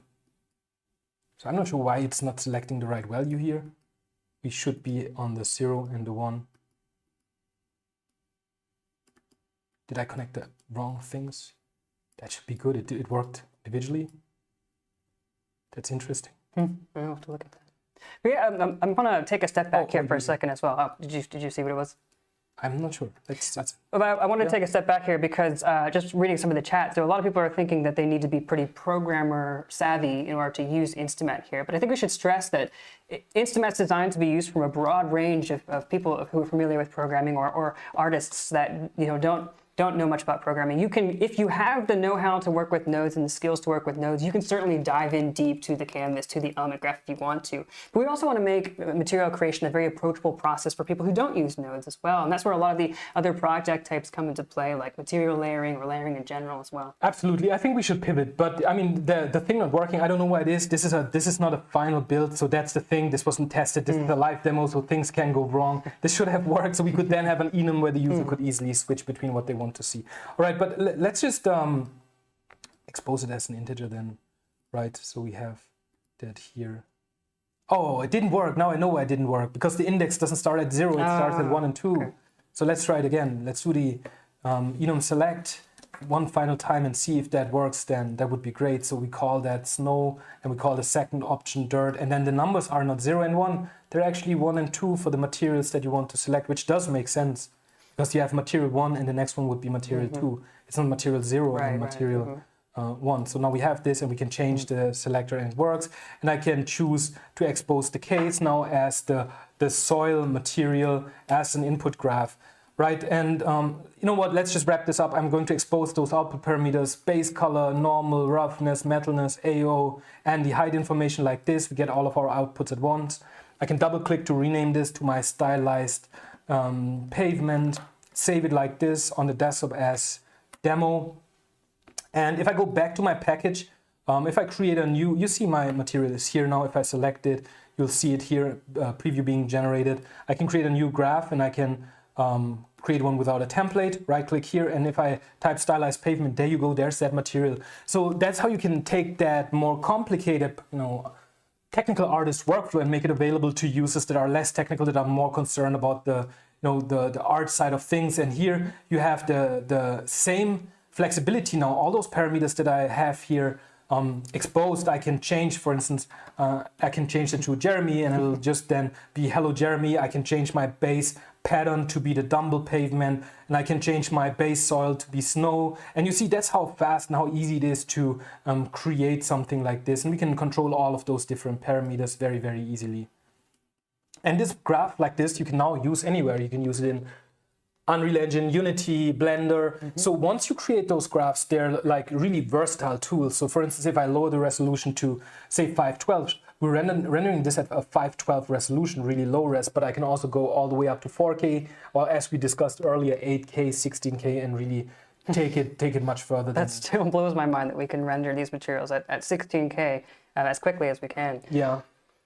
So people are really excited to see, especially, I've seen the word painting all over the place. So I hope we get to show some painting at some point in the future, but they're really excited about all the, they're looking at, they want to hear about UDIMs, they want to hear about exporting. In fact, actually, so let's say we wanted to export this material as image maps. How do we handle that in InstaMAT? Absolutely. If you would want to expose or export things, we need the expose parameters, right? Because those are what we would export. So I can click export here, and you'll see we have different templates here built into InstaMAT that you can use if you want to export to Unreal Engine, Unity. You can even create your own template. Say I want to create a template that's based off the RSX engine template. I'll call it live stream. And now here I have the ability to, create my own base color and then map some output from the graph into the channels. I can map everything like this, or I can create a color packed texture. I can call it maybe roughness, metalness, AO, and then I can take my roughness, I can drag it and drop it into whatever channel that I like. And then once you hit export, it would use that template. But you don't have to use templates. If you just want to straight up export those images, you can just disable the template, choose the resolution, choose the export format, choose a BMP that's not very modern, choose to choose the export resolution, and then just export it, and it would be exported to your folder. That's cool. So you can choose a different export resolution than your working resolution. Absolutely. That's really nice. You can even enable live output, and then whenever you would do a change, so if I enable it and it now tells us live output is enabled, we're going to use your working resolution. Whenever you change something, the changes would be written to disk. So if you use another program, say a ray tracer to path trace the scene, you can easily do that. We have a question here is saying, is RSX some kind of game engine? Yeah, it is. It's another product we've been working on forever. You have to stay tuned. We hope to have more information soon, but today it's all about InstaMAT. But RSX is going to be phenomenal. If you like what you're seeing here, the workflows that we bring to the table, the way we do things, then I'm sure you're going to love RSX. But so far, guys, this was just limited to what you saw to images. I think it makes sense before we leave the canvas behind to take a look at some of the more procedural mesh modifications, or how can you work with, actually let's go to that graph. How can you work with point clouds? How can you do a scatter? So let's take a look at this, just so you guys get the idea for it. So I could take something like, let's take the InstaMAT icon again. So I can bring in a mesh into the same graph where we did image editing. I can click this button and we'll see it here instantly in the viewport, and it applies our material. I can I didn't mention it, but I can hit C to look at the different channels of my material, which is super helpful. And I can hit M to go back to my main material. It's a really great feature if you do asset texturing or even just looking at the data of the current state. So if I click that button, I see my mesh in the viewport, and then here I can do very interesting things. For instance, I could do something, if I want to append two meshes together, I can use mesh append, and I could even plug the same mesh into this node twice. And if I select that node in the viewport and I preview its output, which makes a lot of sense, so just clicking that button, I can actually just move it around and place another InstaMAT icon here in the scene. And the great thing is it's all procedural and using a 3D volume. So you don't position things at absolute positions, you position them in relation to the 3D volume, the bounding volume of the input mesh. And then basically if the input mesh changes, it would be positioned similarly. So for instance, You see how it's at the top left, but if I change the input mesh, I don't know what we can change it to. Let's take that tombstone and we position that here like this. You'll see that the tombstone is very different in size. It has a bounding sphere radius here. You can see the size of the scene here of 60, but it's still positioned at the top left corner. And if we use the icon again, you'll see it being restored. You see it's much smaller, but the relations are being kept. And that's what enables this to be procedural and scalable, because the things you do, they always adapt to your geometry. All right, so we appended this mesh. There's more we could do. For instance, I could take the mesh and then I could do an array modifier on this mesh. If I preview it, you see we already have a couple of InstaMATs stacked here. I can increase the count to have as many stacked and create the Tower of Babel of InstaMAT icons all the way to heaven. So we're not going to do this. So we're going back to our 4. So we have 4 items here. Actually, let's create a bit more of those so we have some geometry. But you see how fast InstaMAT executes this. So and there's so many more mesh nodes you have. So if you want to see what nodes you have, you can, in that case, if you want to do this exploration, I think the library is great. So you can go to mesh and you'll see you have a whole array of different mesh modification nodes, from baking meshes to noises that run directly on the mesh geometry. They're not image-based. They actually run on the geometry of the mesh. So they're really flawless and you don't need to rely on baked textures to run your mesh node. So there's the array node. We just used this one. We already saw the append mesh here. There's also other interesting things you can do. For instance, we can take that mesh array node and then we could do a bend. So I can now, you see now I have a gizmo here and I can start bending my meshes over this Bezier curve. It's pretty wild. And we don't just have to twist it and bend it, we can also twist it. So if I want to give those InstaMAT icons a little bit of more interesting appearance, very easy to do so. So if you want to create like a chain, something hanging from the ceiling, it's super easy to do with InstaMAT. And again, the whole thing is procedural, right? So instead of using the icon, I could go back and let's see what we can do here. Let's take the bevel cube. So now you have a couple of bevel cubes and it already looks cool. Really interesting, right? And then, okay, you might say that looks interesting, but it's a lot of different cubes. Let's make more of those actually. Let's do 50. So you see now you have a really, really long bevel here, not a bevel, a bend going up the ceiling. You can, and it has 100,000 polygons, a lot of individual objects, a lot of polygons you don't need. You can now go ahead and then use something like voxelize, and we would voxelize that mesh. Let's preview that output.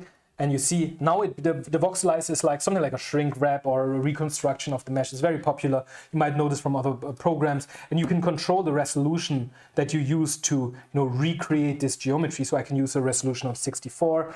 I can use a voxelized resolution of 100. And you see InstaMAT is really fast at doing exactly this voxelization. We could do 200, actually not 200, we can do 20, but we can also do 200. And there you go, now you get more details here from the voxelize operation. So there's a lot of things that you can do, all the way to doing something like a UV unwrap on the mesh or using Instalot to optimize it. So you can optimize the geometry, remove some polygons. You see now we remove, in this case, 90% of the data. We can do a smooth operation. There's like a whole array of mesh modifiers that you have at your disposal to build a really interesting procedural pipeline. But I think there's one interesting thing that we can show. Let's see, do we have this here? I'm going to open this interesting project that really brings the point across when it comes to, a more procedural, more mesh-based graph where you don't have images here. So I'm going to open this graph right here. I'm going to show my viewport on the left side. And you see here we have a cube. There's a hole inside and there's some molten stuff going over the cube. By the way, if there's questions from the chat. Yeah, we've got a couple. I just wanted to find the right time to ask. So even all of these changes that you're making, these parameters you're adjusting, those are still all tweakable and adjustable with our integrations, right? Absolutely. So a parameter is a parameter. No matter what. Yes. There's no difference. It's really holistic. Whether you have a mesh, point cloud, whether you have an image or a string, you can expose it, you can interact with it. There's no limitation to what you can do, really. That's great. Everyone's so excited to download it. They're like, let us have it. All right, guys, let's just take a look at this before we then move on to layering. I see it's 1 hour 30. We have to move a bit faster. All right, guys, we have this mesh A. Mesh A is the static cube. And then we have mesh B. Mesh B is a sphere. And what we're going to do here is we're going to do mesh Boolean or CSG constructive solid geometry. And in this case up here, we're going to take the sphere and we're going to remove it from our cube. And you see there's a hole now, and we have that set to be a difference mode. And I can select my transform gizmo, and before we subtract the sphere, we can transform it. You see that the mesh B goes into the transform, and then it goes into that node, and basically it does some modification. It moves it around, it could scale it. So if I select that gizmo, you can see I can actually move it around, and now it's doing that CSG based on exactly what I'm doing here. And this is all still node based. All right, so that's the upper side, and at that node we can forget the upper lane, but the lower lane is where it gets interesting. So down here we also do a CSG, but we do an intersection. And the intersection basically creates the shape that is where both of them meet, right? It's just that part where both of them meet. If I move the sphere away, you'll see there's nothing because they don't intersect, they don't overlap. There's nothing where they both meet. But if I move it inside, you can see how it aligns to the contour of the cube actually, right? Like this. So very interesting way to cut and trim shapes based on some other shape. So here we're doing this, so we get that intersection between both of the meshes, and then we do another CSG. So we're taking that result that you guys see right here, and we're going to do another CSG operation on this. So let's take a look at what we do here. And here we cut out a part of the sphere, using the same sphere. So basically now we create not the volume of the intersection, but the surface of the intersection by, again, subtracting the sphere from our surface like this. All right, so now we have the surface here. Let's see what happens. So then we use the scatter on topology node, and we scatter on that topology this shape, this icosphere. So scatter is basically, the mesh scatter is like a image scatter. Right. If you would have some InstaMAT icons that you scatter on an image, the same works here with the meshes. So we can scatter meshes. So if I preview that node, you'll see we placed a lot of those icospheres on our surface of the intersection. And I can now lower the count, set it to 100, you have 100, I can set it to 200 and you get 200. And the reason you don't really see 200 is because we didn't want the shapes to be overlapping here. That's really important when you do mesh scatters. You need to have some form of cancellation, so you don't place two icospheres that would be too close to each other to intersect. And I can demo that. If I disable the cancellation, you see they all intersect and it looks very different. If I enable the cancellation, we have this clear separation between the icospheres. And I really want that for this graph because I want to create that slime look where we have those high points and the low points, where there's some movement in the shape itself. And we can now take a look at what we do next. So these are still a lot of individual icospheres here on the surface. But if I use the voxelize, I showed this to you guys earlier, we get that really interesting single shell of a shape. And then I can use the smooth node here to smooth out my shape to make it look a bit more interesting, a bit more like that liquid molten look. And then I can use the calculate normals node to calculate normals. I can decimate the polygon count so it's better for real time like this. And then we're gonna append those meshes together, and then you end up with what you saw initially, that whole cutout with some slime. And back here we render a depth map, which is pretty cool that you can do this in the graph. Render the depth map, so you could use that for a material even, right? If you would build a material. You can build a height map just from capturing the mesh that you're looking at from this image. You could create your height map using a 3D comp workflow instead of a 2D comp workflow. I don't think there's any other way to do this with apps right now. And then back here, we're basically just assigning a different color to this slime. So, and what's interesting, I can move my input widget around, and you'll see what happens in real time is that we're changing how that works here with cutting out the shape. And that's, if you imagine the possibilities, it's pretty awesome. Like you could have a brick wall, and then in your engine you could add some holes to it or do some complex transformations on just one asset and just make it much more interesting. And I can hit E to rotate my sphere, or I can hit R to scale it, so I can scale it up and just cut a hole through the whole thing. So it's really cool. It's versatile. It's all procedural. So there's really no limit to what you can or can't do with it. Right? That looks pretty awesome, right? Like you can cut off the whole top. And what's also important with CSG operations is that they scale well. So we spend a lot of time to make the CSG operation stable, even if the mesh is not watertight. So if I change my input mesh A, or even if it's not manifold, if I change my input mesh A to this tombstone, which is pretty non-manifold and it's open at the bottom, you'll see that my CSG operation still works. So I can move that up, and you'll see I can actually cut out that top part from my tombstone, or I could even just cut out a little bit like this. It's pretty awesome. And we could even animate this, right? Right. Let's try this. So I could We didn't talk about it. No, we didn't mention But there's it. actually a dope sheet integrated into InstaMAT where you can keyframe animations. It's really awesome. Whether you do, a turntable render, whether you want to do some interesting physics simulation and see how that plays out, you can do physics simulations in InstaMAT as well. So let's open the dope sheet. It's very easy to use. All you would have to do is basically take the parameter you want to animate and then expose it. So you take that parameter and we expose it as an input parameter like this. We right click here. And then the next thing you have to do is you need to add a keyframe to the dope sheet like this. And you see now we have a keyframe here in our dope sheet. We can then zoom out very easily on our dope sheet like this. Then go to the end of our dope sheet. Then let's reduce the duration to maybe 5 seconds, not 55. So we go to the end of the dope sheet, and then here you could modify the parameter now to a way that you feel like, okay, that could make sense. Let's lower it to 0.5 like this, or maybe a bit higher, 0.4. Actually, a bit higher would be then 0.6, not lower. Still too low for my taste. No, it's way too high. That's how it goes as an artist, right? You Exactly. always move some things around. Yeah. So I like that parameter, and now I locate my gizmo. Oh, I dragged it around and then the keyframe updated, but this time I know what it is. And then I just move the indicator to that frame where I want to insert that value. And again, I do a right click and insert that to my dope sheet.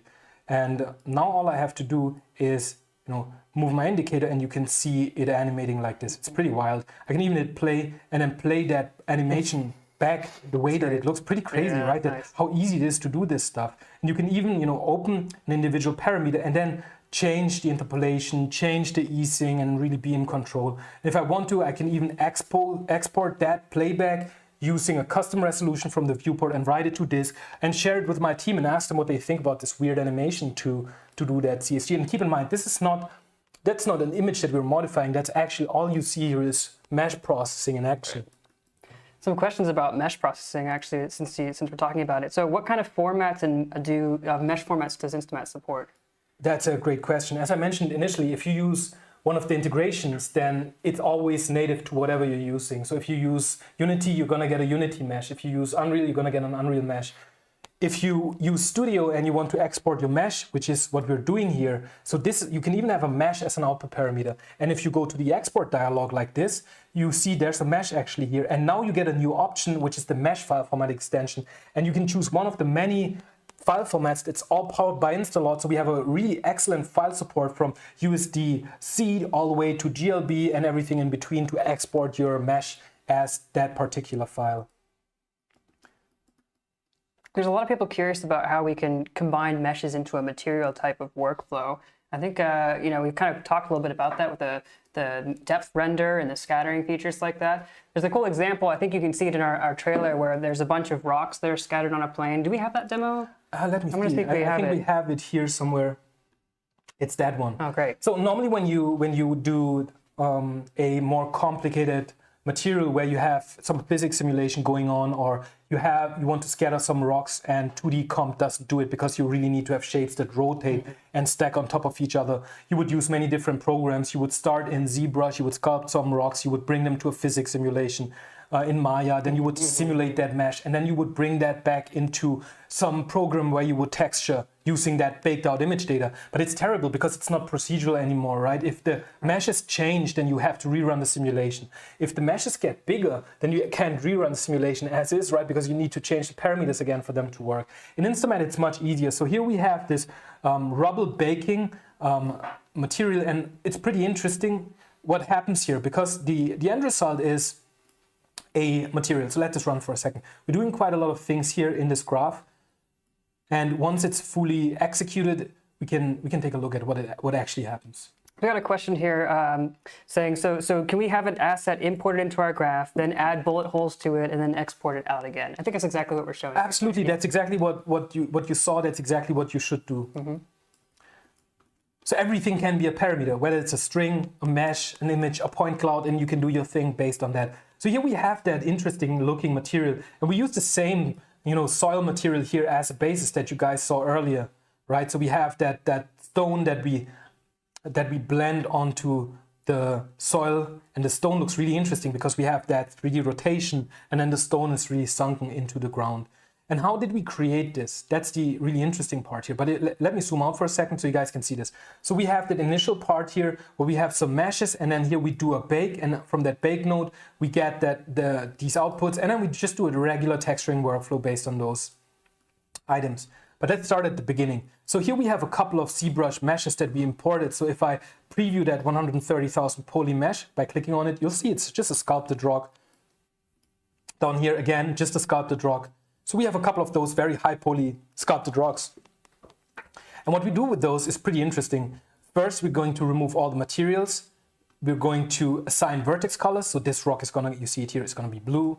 This rock is gonna be a bit reddish, and this one is going to be green. Then we use Instalot built into InstaMAT to decimate the mesh, to optimize the mesh from 130,000 polys to just 10K, 5K, and 3K. And then we use drop on topology. Drop is like a scatter, but drop really drops the objects from the top, and then they basically land on some object. And we drop it onto a shape that we generate here. So here we just generate a plane.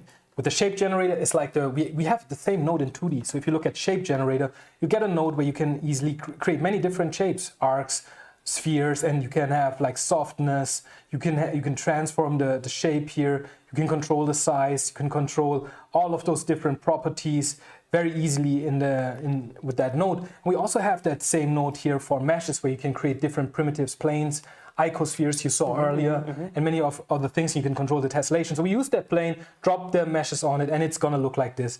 We're gonna get that insanely dense mesh here. It has 2.1 million polygons, and you see InstaMAT recognizes that what you have in the viewport is very dense. So it's asking me if I want to disable tessellation. That's pretty smart, because we don't want to slow down our GPU or even crash our GPU. And you can see the rocks that we scattered here. Those are actual 3D rocks that we scattered onto our plane.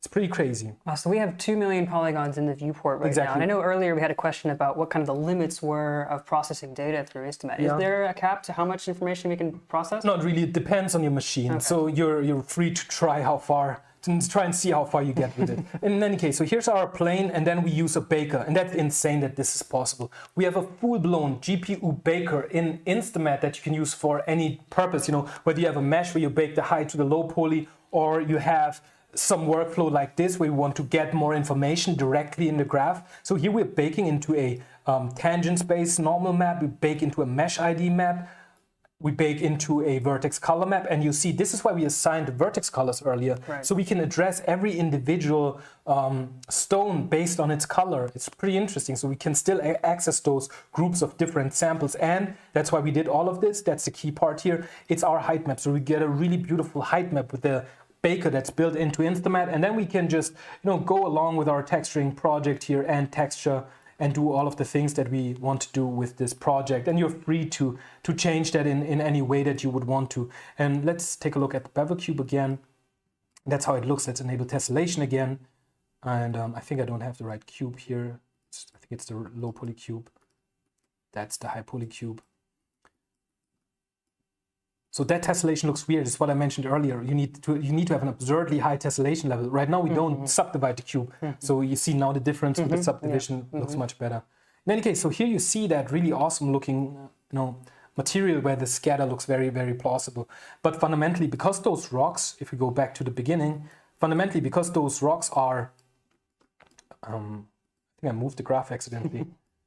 Because those rocks are input parameters, we can change those input parameters. So I could change it to anything that I would want to change it to.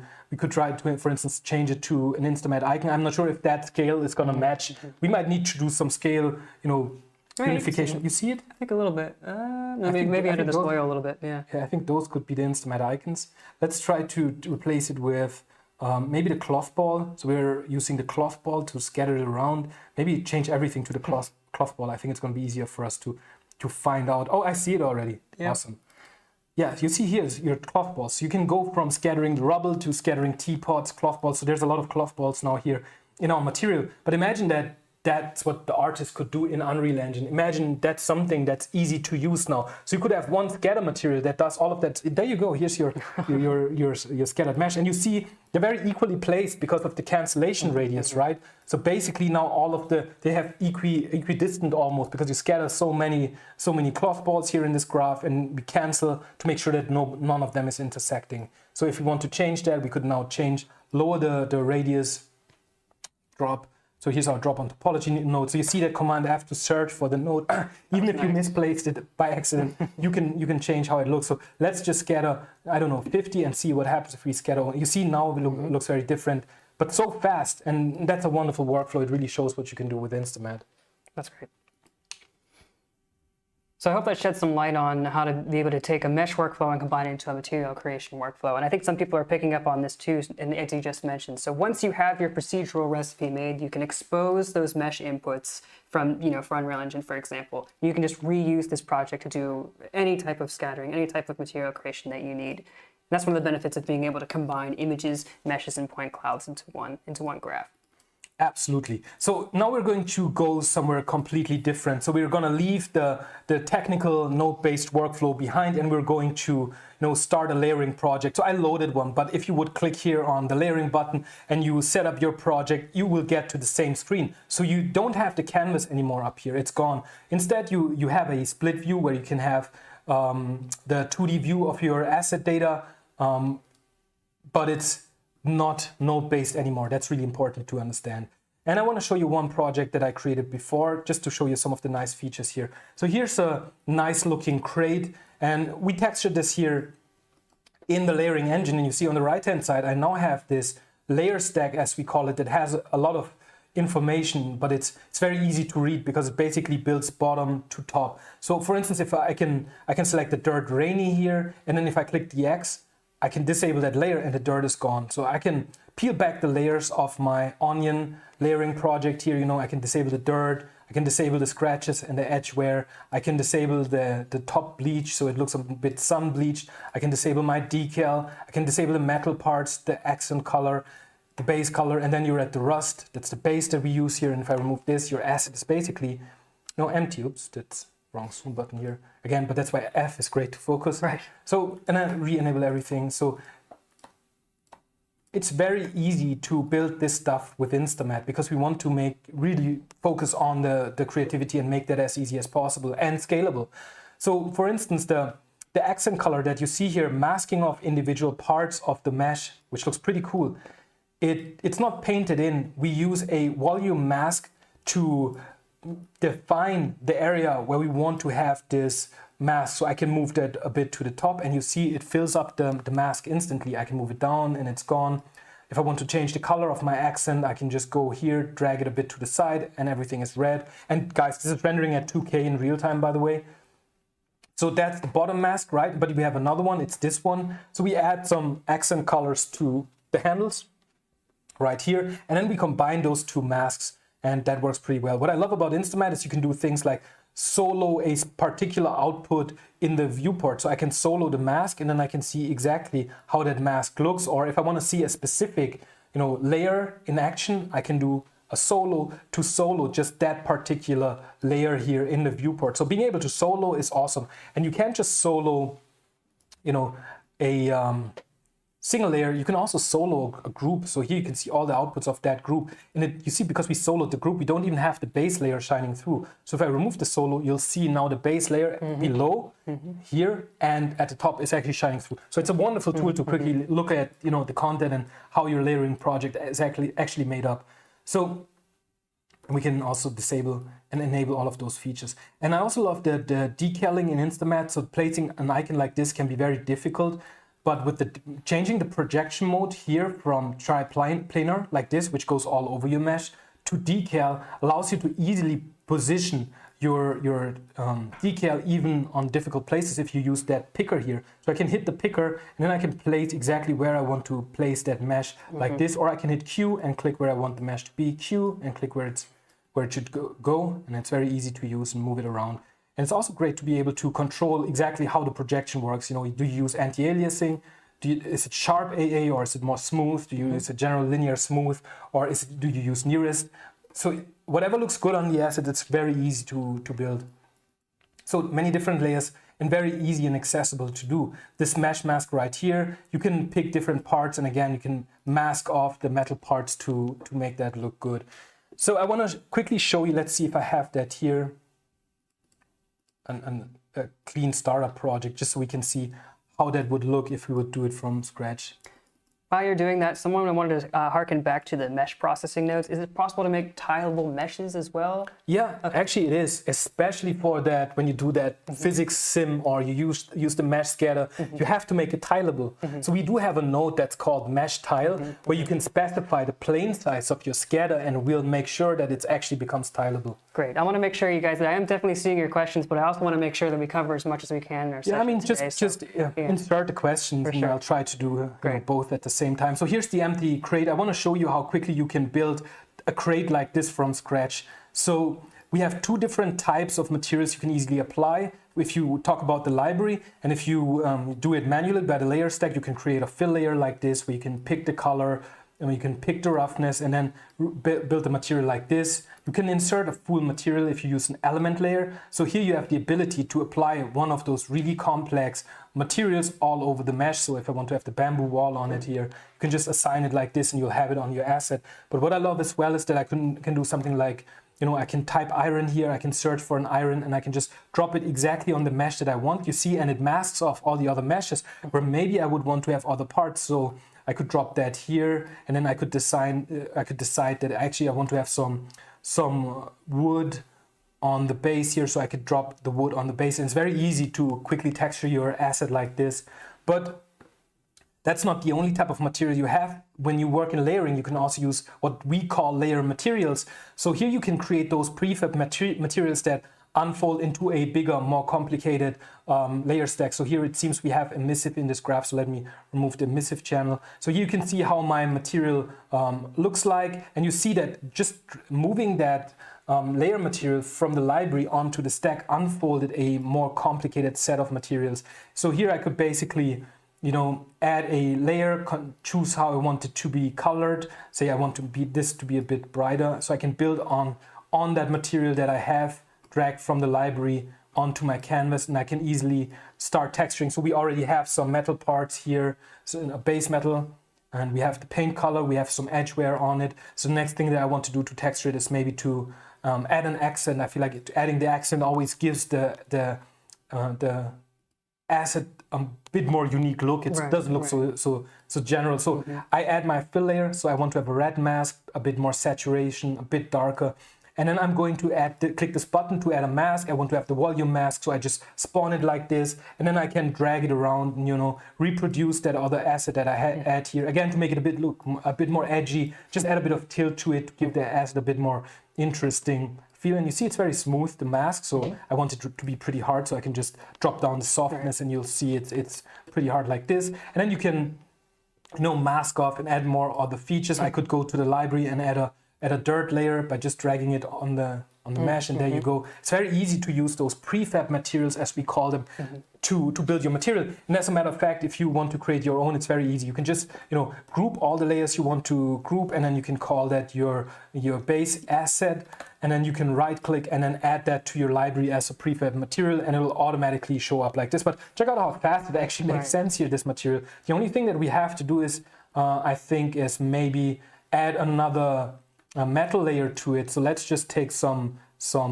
iron here. Again, let's search for iron and take the iron flakes, drop it in here, and then I add a mesh mask node, and you see I can pick my meshes like this. I right click, deselect, and then I pick them in the viewport, and I can hold down shift to pick multiple meshes at once and mask off exactly what I want to have. And actually that part up here I want to be red as well. So I'm going to add another mesh mask to it, but I don't set it to multiply. I change the blend mode to add, so it mixes in with the mask below. Setting it to add, deselect all of those guys right here, click pick, and there you go, boom, we recreated that asset really fast. So masks have their own blending modes and opacities separate from layers, right? Absolutely, absolutely. And what I love about the blend stack is that you can easily control, you know, multiple blend channels at once, so you don't have to go to that mode, change the value, go to the height mode, change the value. Here in the layer stack, you can easily, change the blend, change the height, change the roughness, and change all of those different,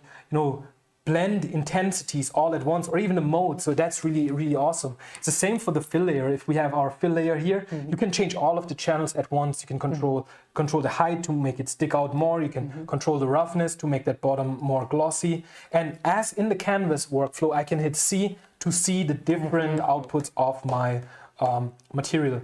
And the same thing, the workflow that you guys see here, it works the same if you work with UDIM. So you can load your UDIM mesh in, I can create a new mesh, say this is a layering project, and on the type here you have different types. You have multi-material, you have UDIM, and something that I love personally, and that you won't find that in other applications, I really like the UDIM workflow. You have multiple materials and you don't need a 16K texture to get to that precision by using a couple of 2K textures. But in VFX, what people do is they chop their meshes into those UDIM tiles and do very careful layouting of those tiles. And there's a lot of discipline needed to make that possible. In real time, people don't do that. They typically have different material sets. So you have one asset. On that single asset, you have 4 different materials. You could have the cloth material. You could have one for the eyes and the mouth. You could have one for the body, and maybe one for the cloth, right, for the armor or something like this. So 4 or 5 materials, and the unified mode, and if you use multi-material, you're gonna have one layer stack for each material. That's what people know from other tools. That's what you have in InstaMAT too. And then you can basically, if you go here to the active material, you can choose the layer stack that you want to work on. And each stack, as you paint separately, you create your own data.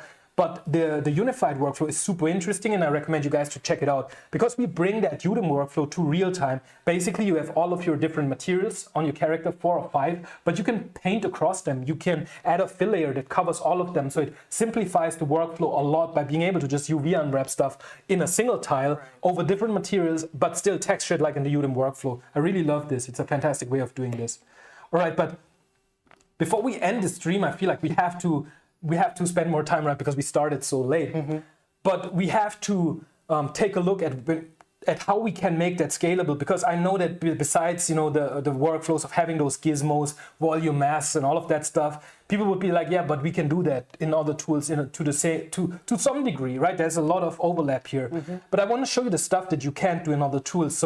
And that is, how can we make those layering projects scalable? So one of the things that I really love in InstaMAT is how holistic things, how things really are uniform in the way they work. So I can take my materials, I can take my canvas materials, bring them to the layer stack. I can take my layer materials, bring them to the layer stack. I can even take a whole layering project, like if you double click to this. And by the way, guys, did you notice?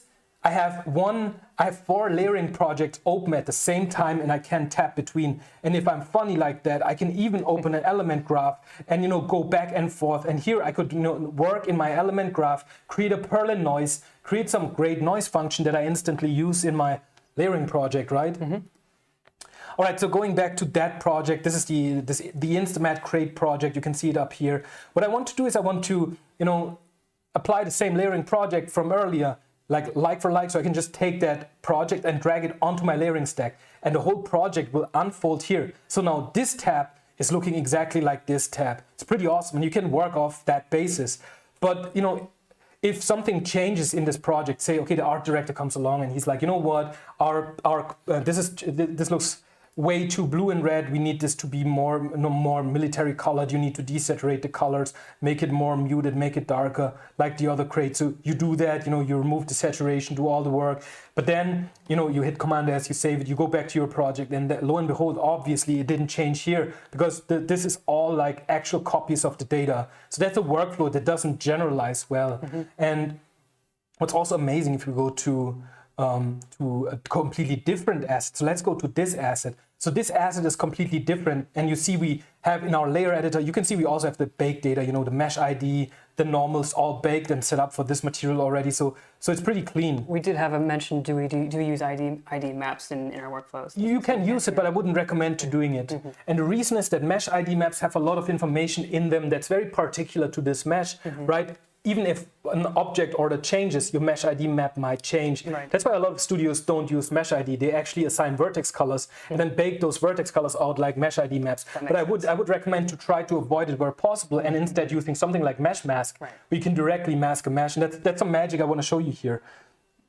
So I'm going to my package again, and I'm going to take that modern crate and just drag it here again, like we did on the same asset. But check this out, that's insane. How the hell does this work? Right, it's a completely different asset, but it looks finished already. We have all the parts masked, we have the volume mask, it works. We have the handles, they work. We have the decal, it works. How does this even work if everything works? It's mind-boggling to me how this can work. And the reason is that I built that other project in a way that it scales. And I mentioned this at the very beginning, guys. We can build projects that are not just, where we don't just texture one asset, but we can build projects that are scalable. And we can make them scalable by using properties in the mesh file itself. So you can build a convention that applies to many different assets, and InstaMAT can then understand what you use. It sounds more complicated than it actually is. Let me show you how that works. So if you look at this accent color, and again, what's awesome is I can just solo that layer.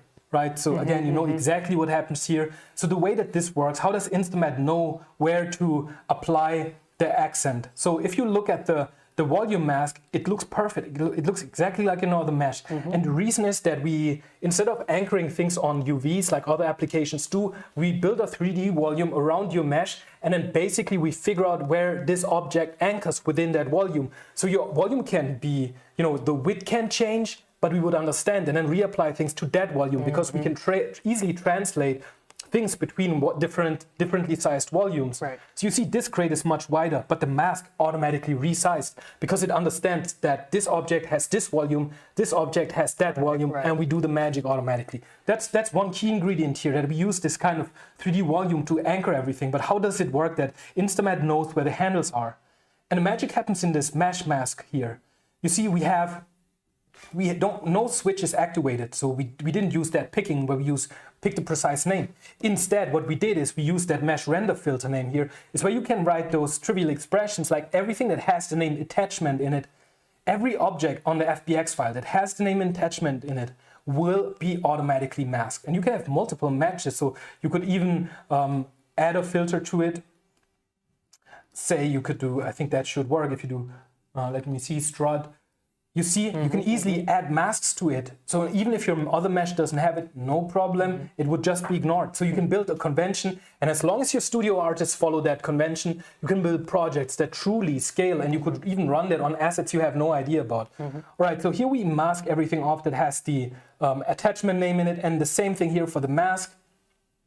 For the metal mask, we simply mask off everything that has the name metal in it. And it's that easy. All you have to do is name your objects when you create them, and then down the line in your asset pipeline, you can begin, having those benefits of scale, right? And you can save a lot of time by this. And the decal, it's the same. It understands the volume, it understands how things work, and it finds its place in the other volume, and things work automatically.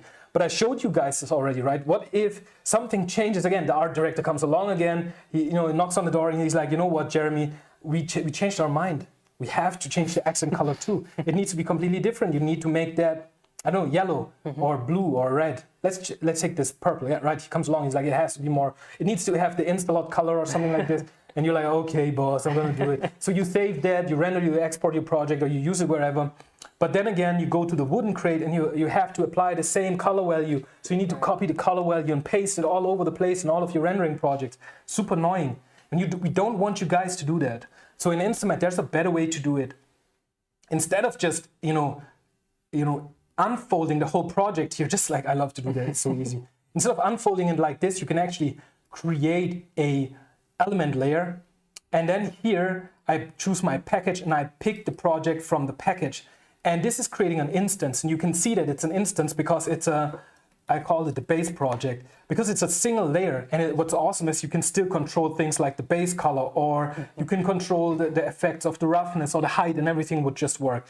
And this is now a true instance, like it's a real instance in the sense of being an instance. So you can go back here, art director comes along and he's again, you know what, nobody likes the pink, we need to have the InstaMAT color here for launch. And then you change it to be the InstaMAT color, you change the base color to be even more desaturated, so the InstaMAT color pops even more. So you save this, and then This time you don't have to do anything because it just applies to your project because it's an actual instance and it's actually procedural. So we can go down and change the rendering resolution to 1K for a mobile game, or we can change to 4K or 8K or 16K and render the project in this way. It's really, really awesome how this stuff works and how it makes your projects more scalable when you use it properly. All right, so let's go back to the resolution of 2K for my working set here, and then we can continue working on it, right? I could now create a new multi-channel layer. Here I'm going to mask things off. I'm going to use the mesh mask, and this time I want to manually just quickly pick that part because this mesh, this project here is an extension, so it's fine if I just mask it like this. And I don't want to modify the height or any of the channels, so I just disable the height, the roughness, the metalness, AO. We just want to modify the color, and then here we want to blend that in, maybe using a U transform or a soft light or a screen blend, and we can, you know, figure out exactly how we want to blend that. So that looks good, maybe a bit too much, so we lower the saturation to make it look interesting. And that's how easy it is to build on it. And the next step, obviously, probably the chat is already asking for, is like, how does that work with painting? How can we do painting? They've been begging for painting this whole time. All right. So let's take a look at painting. Painting is easy, right? All you have to do is you click the plus button to add a layer, add a multi-channel brush to it, and now you can, in the same way that you would pick your multi-channel fill layer, you can start picking the color. So I can pick the red color, you know, make it a bit darker. I can change the height of my brush. And you see, if I move here into my viewport, I can just paint on my mesh like this. And it's procedural. We don't paint in on the pixels directly. We don't anchor the strokes in the UV. We anchor them in the 3 volumes. So if the mesh changes, everything would just work. At this point, your UVs, they just don't matter anymore. Things would just work. There's really no need to struggle about this. So I can paint like this, and you have a lot of brushes. I don't know if I have the brush templates here in this build. I do. Oh, great. So it's pretty awesome. Like if you create a brush that you like, say you will need to have like a more grungy type brush. This is where it gets really interesting. I can simply click here on my brush, or I can change the softness curve, and maybe even make it into a ring brush if I want to. And that might not be enough. You need something more grungy. Then you can simply click here, and then any InstaMAT graph you have in your package or in your library becomes immediately available. So I can use one of our awesome looking grunges here and use that as a paintbrush. There you go. We don't want to show this again. So InstaMAT now asks if it gets the permission to lock the mouse, which is great in some cases, but we don't need this here on Mac. You have all of these permissions these days. So with that stamp, you see I can now stamp on my roughness like this, and you see it stamps on the height information, it stamps on the normal information, everything exactly as I want it to be. But what I don't like is that my brush is so square, and that's often really annoying. So we built something into InstaMAT that allows you to, you know, make that brush, add a vignette to the brush, so it's an actual grunge brush, or it looks like a chalk brush or something like this. So I can go here. You see you have some inline controls here, and these inline controls allow you to modify exactly what that procedural brush is doing. So I could add a vignette here, and you see I immediately get a preview. My preview up here updates.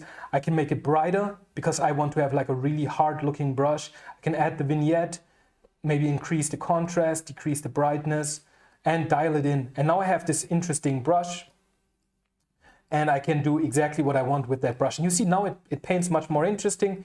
Let's go to the back side. I smeared too much around on the front side. Smear some more on the back side. And just painting like this, right? I can hit Command and click and move the mouse, and I can resize my brush easily like this. But if I smear it like this, it doesn't really look interesting. I feel like it needs to change on every stroke. So I can control the random rotation by increasing this value. And you see up here the preview changes in real time. So I can add some randomization to my stroke just like this. I can lower the flow just like this and then paint over it multiple times. So there's a tremendous amount of control you have over the brush. Even brush dynamics. So I can say I want to not just randomize the rotation, I want to randomize the position too, to create like a scatter brush.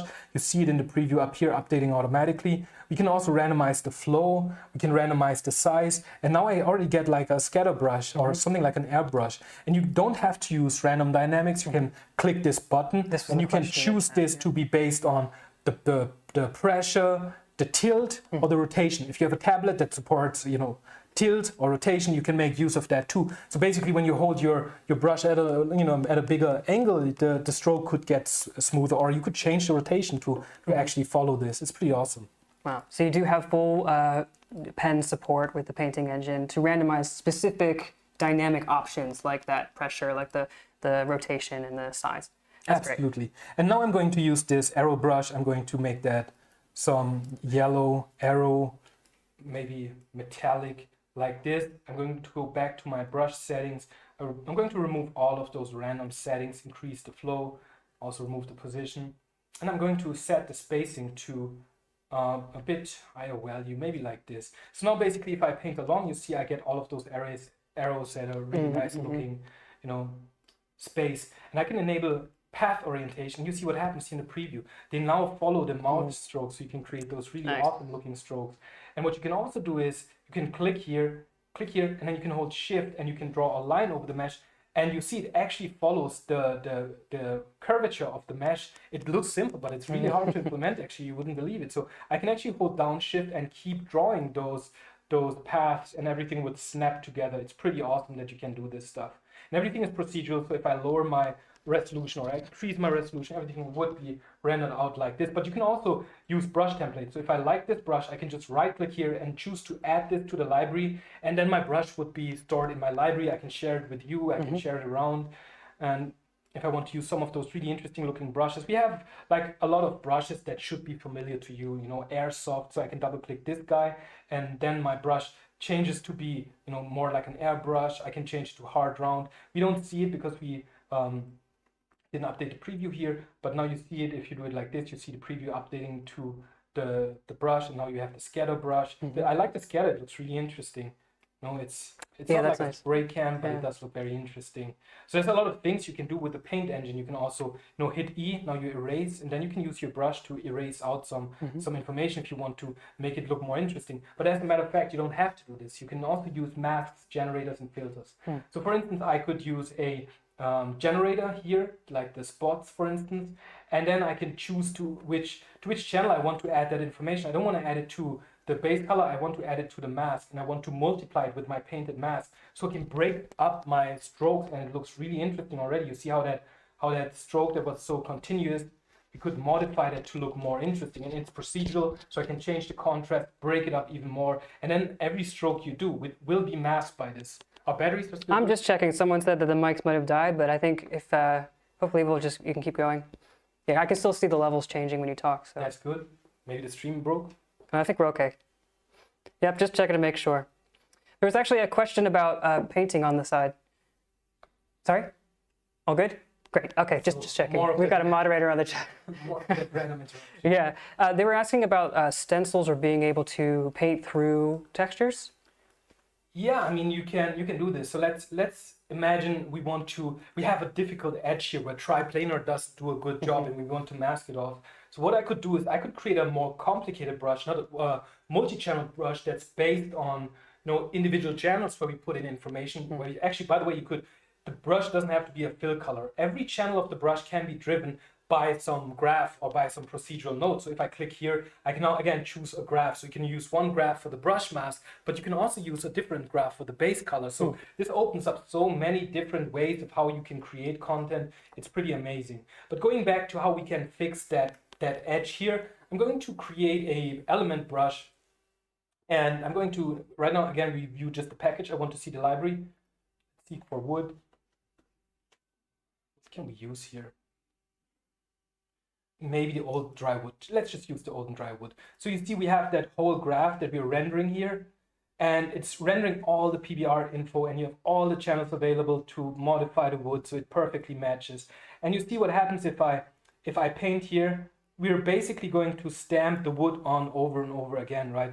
And for a material like this, it just doesn't make a lot of sense to do that. It could make sense if you have a decal that you want to stamp on, right? You could have like a sticker generator material, and you quickly generate a lot of different stickers, which, by the way, is pretty crazy. You can have a material brush in your channel, paint on a few things, and then you modify your material, you hit OK, and then you paint over like this. And all of that information is procedural. And InstaMAT, the paint engine, knows what you changed in your painting project at which point in time, and automatically modifies the graph that's being used to paint. Wow. It's pretty crazy. Yeah. All right, let's go back, reset that value so we have the nice brown again.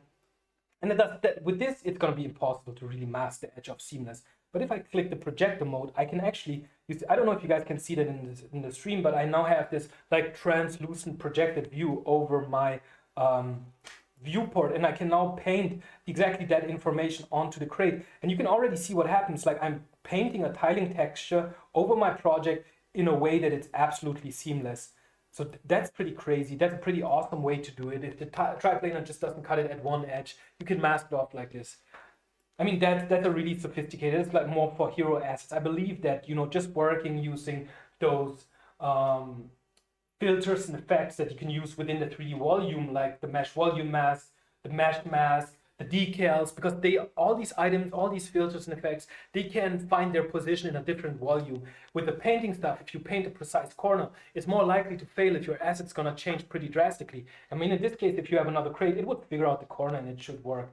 All right, guys, but let's keep it at this level. I think for the paintbrush, it makes sense. Yeah, you guys understand it. There's a lot of possibilities here. I do have to show you some more things that are really, really crazy before we have to wrap up for today, because we're already 20 minutes past. So I think that's the final thing, what he's saying. Yeah, I think it's a good idea. Yeah, let's go ahead. All right, so we're in the layering creative workflow. And I created this element graph tab, and I'm going to add this, add some things to it. So what I want to add here is actually the layering project, and that's where it gets amazing. You can take the layering project and just drag it and drop it into the canvas. There you go. It's the whole layering workflow living in a canvas, and you can now procedurally drive it. You can procedurally modify it. And let's try and see how that looks. So I could bring in a mesh. Say I bring in the wooden crate. You can bring it in like this, and then I can actually, we don't have the bake textures here in the graph. I mean, obviously I could bring them in from my package. I have them here in my package. The InstaMAT Baker already places it correctly in the package for me, and I could use it here. But what I want to do is I want to show how we can do that procedurally. So that's my low poly mesh. And then what I can do here is I can go to my finder and I can see if I find the high poly mesh. So here's my source mesh. So let's bring that in, link it in, and here you see it's taking a few seconds, and then it loaded. It's 1 million polygons, and I can use the mesh render to render that mesh just to be sure that I use the right mesh here. And it's the crate. So that's the high poly version. That's the low poly version. And what we can do now here is we could do a mesh bake, and then I can bake the high poly down to the low poly here in the graph, and you see how fast. Then I can create all the outputs that I need from vertex, color, AO. I just flip the switches. It's gonna bake them all. I actually don't need the bend normals, position, curvature. That's all I need. We can enable super sampling, and then it actually, right now we have a 2K working resolution, but if we enable super sampling, the baker is gonna bake at 4K and adding more quality to the bake. And next I'm going to move my node up here, and I plug it in here, and you see the connection goes through the node. What you can do in InstaMAT, you can actually double click, and then you can add a reroute point, and then with that reroute point, you can actually create a bit nicer flow for that. I don't want to plug in each individual, if I plug that in here, I could go in and plug all of those connections in.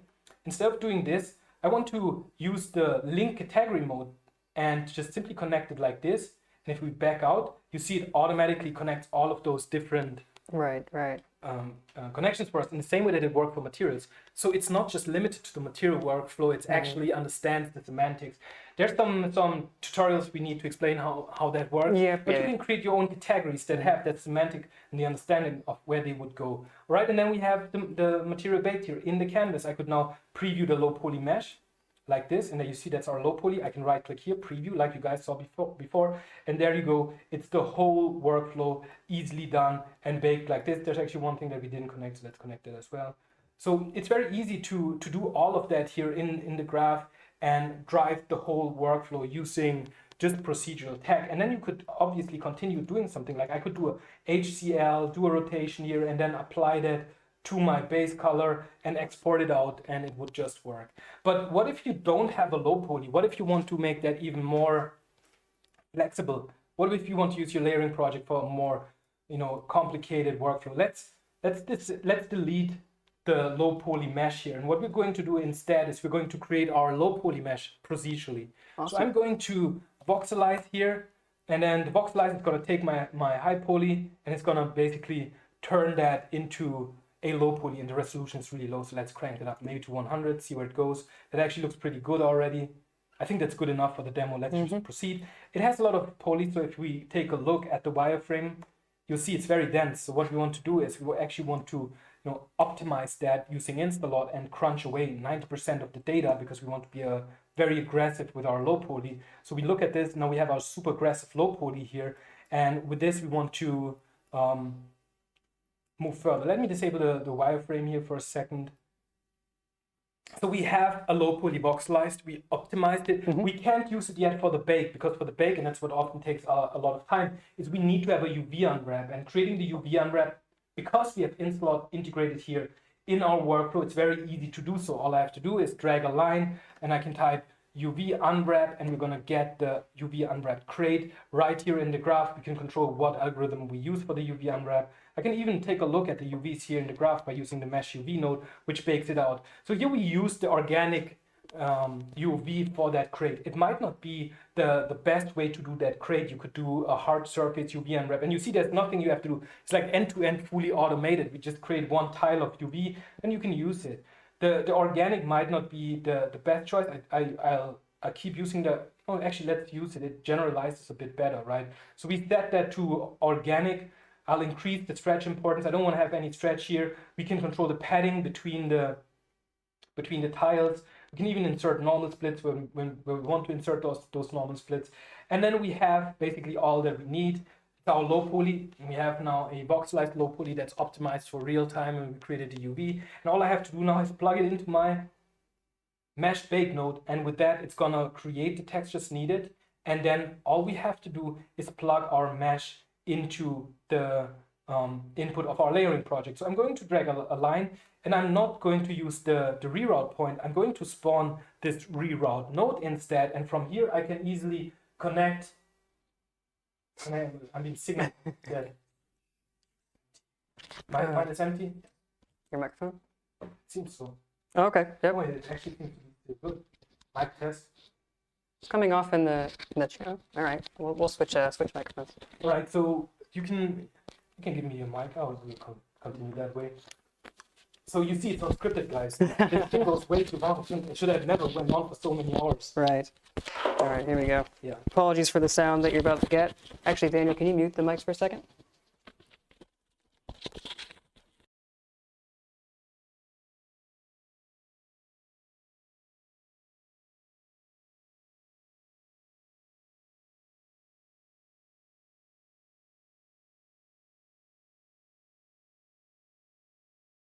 All right, let's check. Yeah, thank you.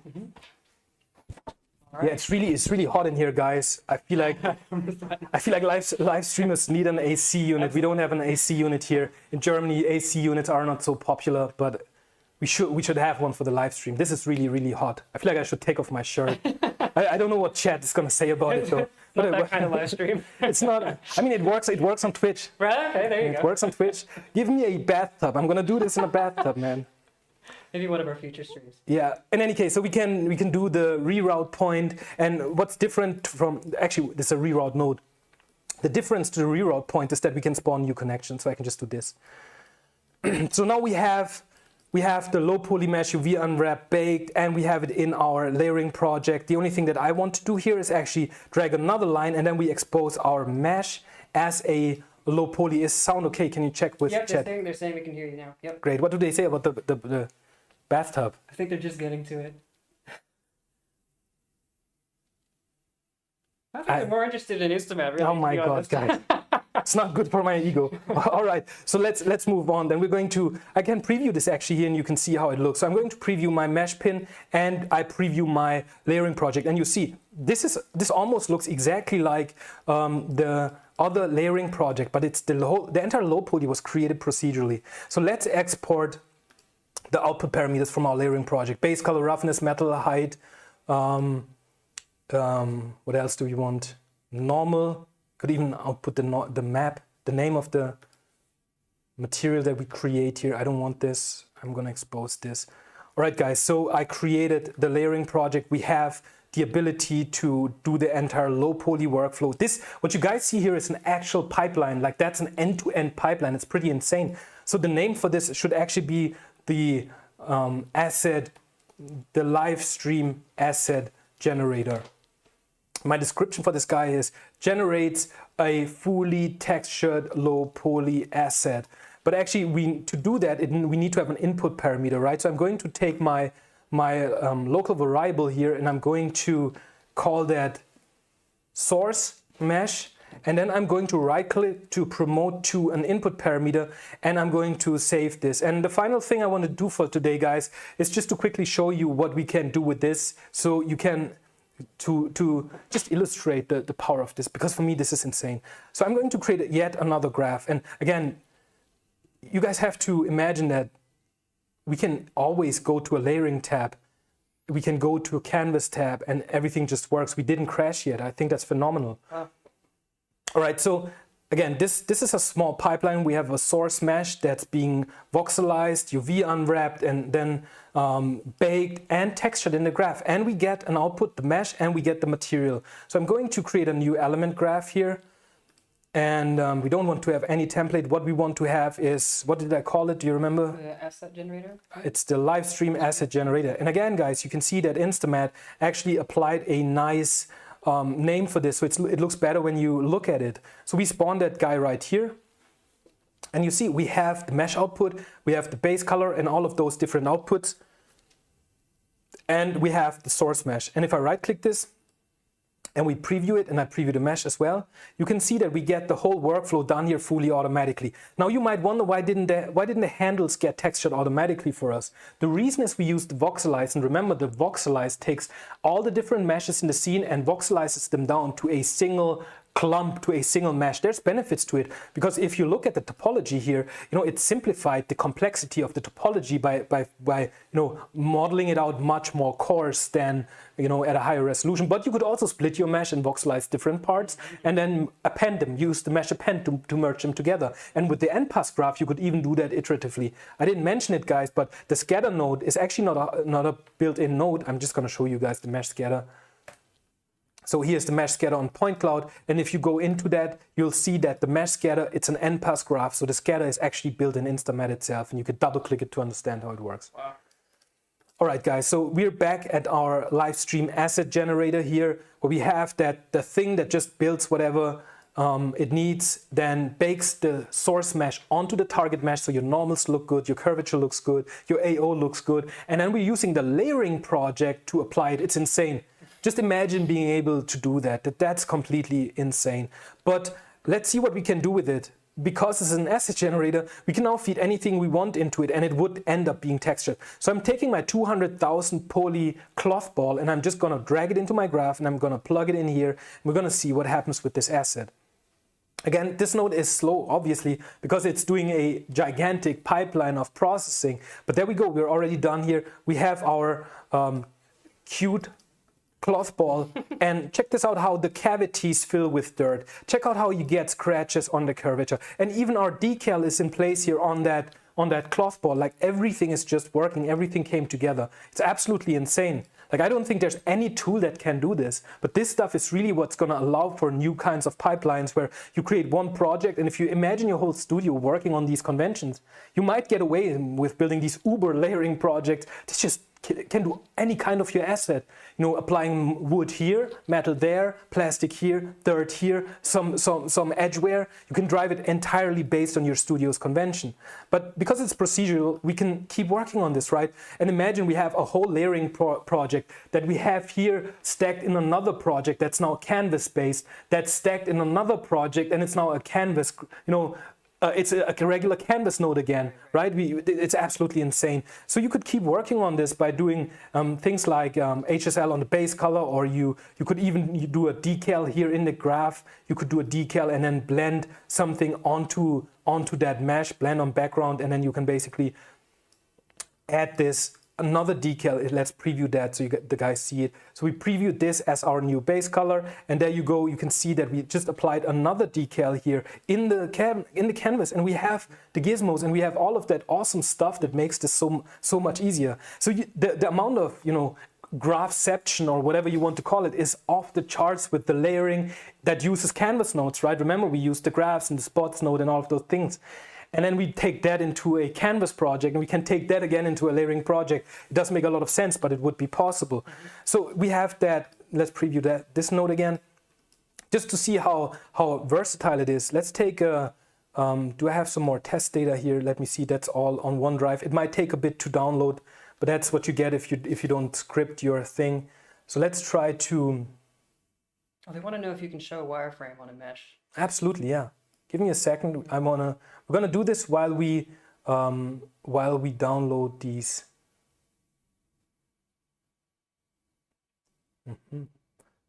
So I'm not sure where I find the data here. This unscripted stuff, man. It's live, it's really live. Yeah, let's take this, just get on with it.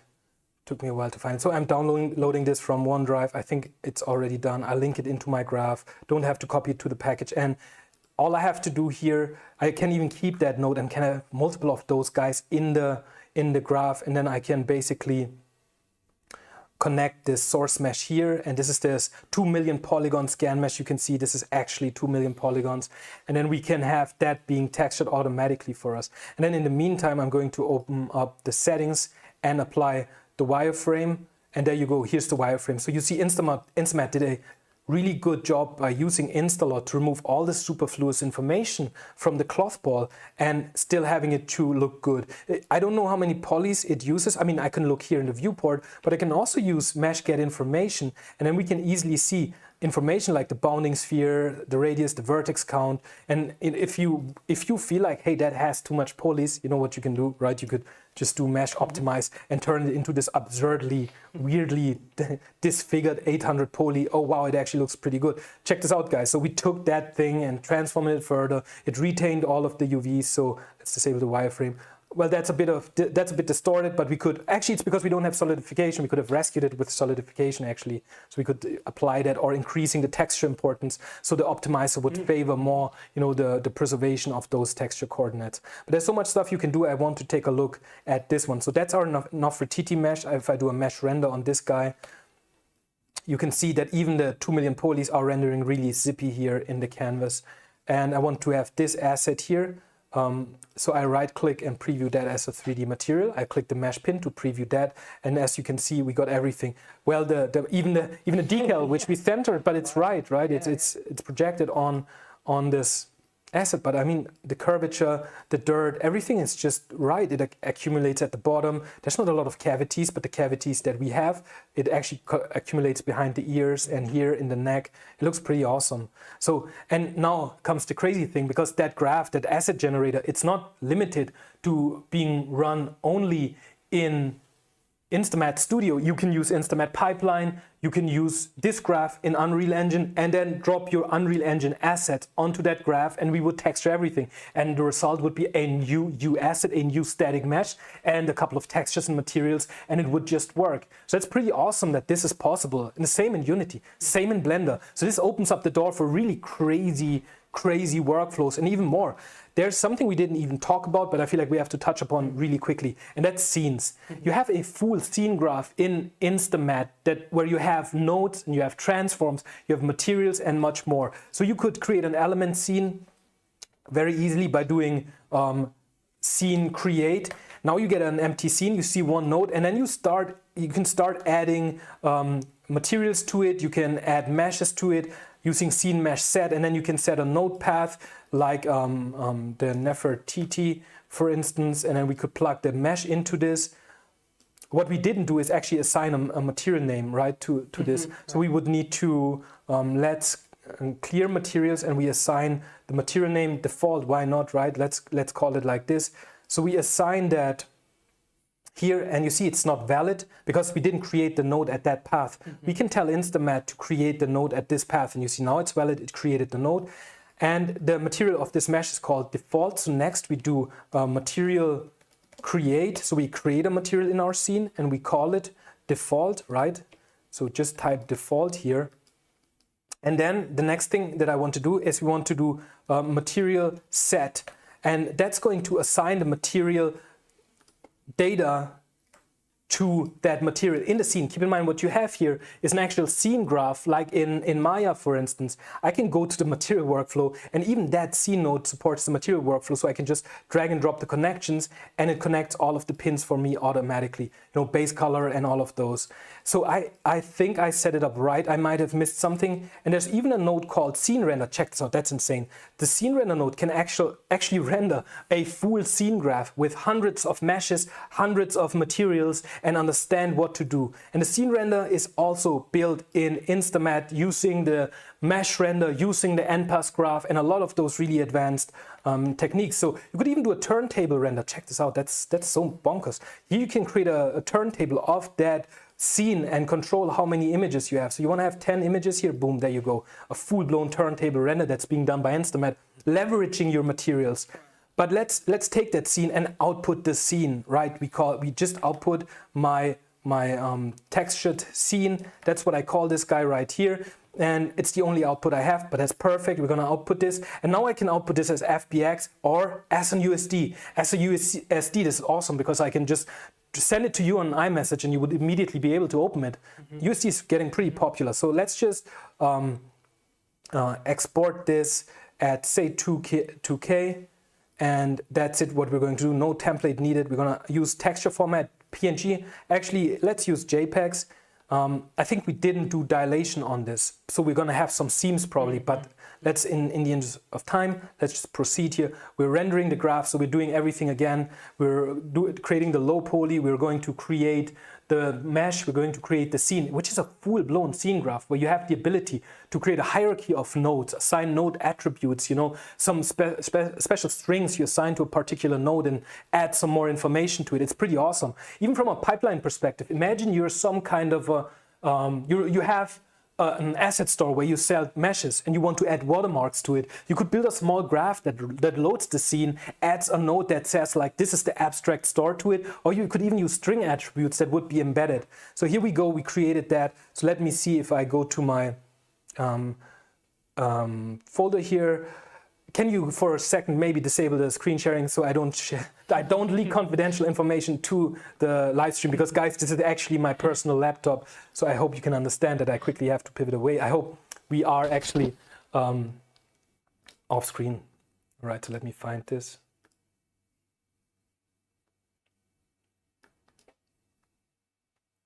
So now we can switch to view mode here.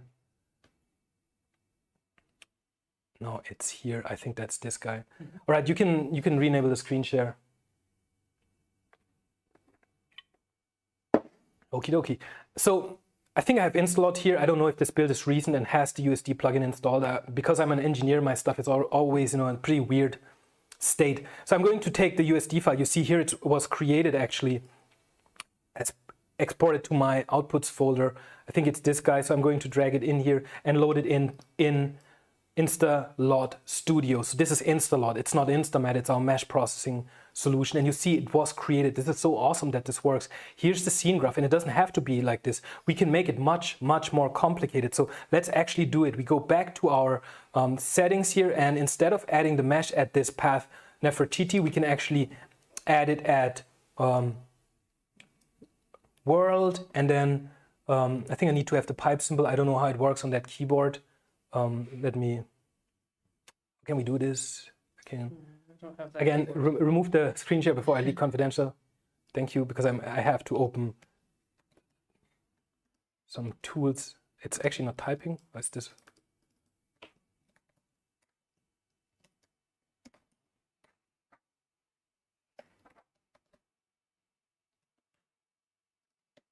All right, you can go back. So I fixed that here. So if you zoom in now, we have world, pipe, geometry, pipe, Nefertiti. So the pipe denotes a child node. So we have the world as the root, then we create a child node, geometry, and then we create another child node. And you can actually, if you zoom in here, you can actually see that we now have 4 nodes in the scene. And if I would want to, I could even keep adding more nodes. So I could add a node, create, where's the node? Node create set transform. Let's use set transform here, and then we can actually add another one, and we just call it empty node. And that's going to add another empty node, and you can even change transforms if you want to on your node. So I'll just re-export this here like this, and it's going to render the graph, and it's going to create my scene, and then we'll be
I think it works. Yeah, I got your sticker. What happened? The receiver went out?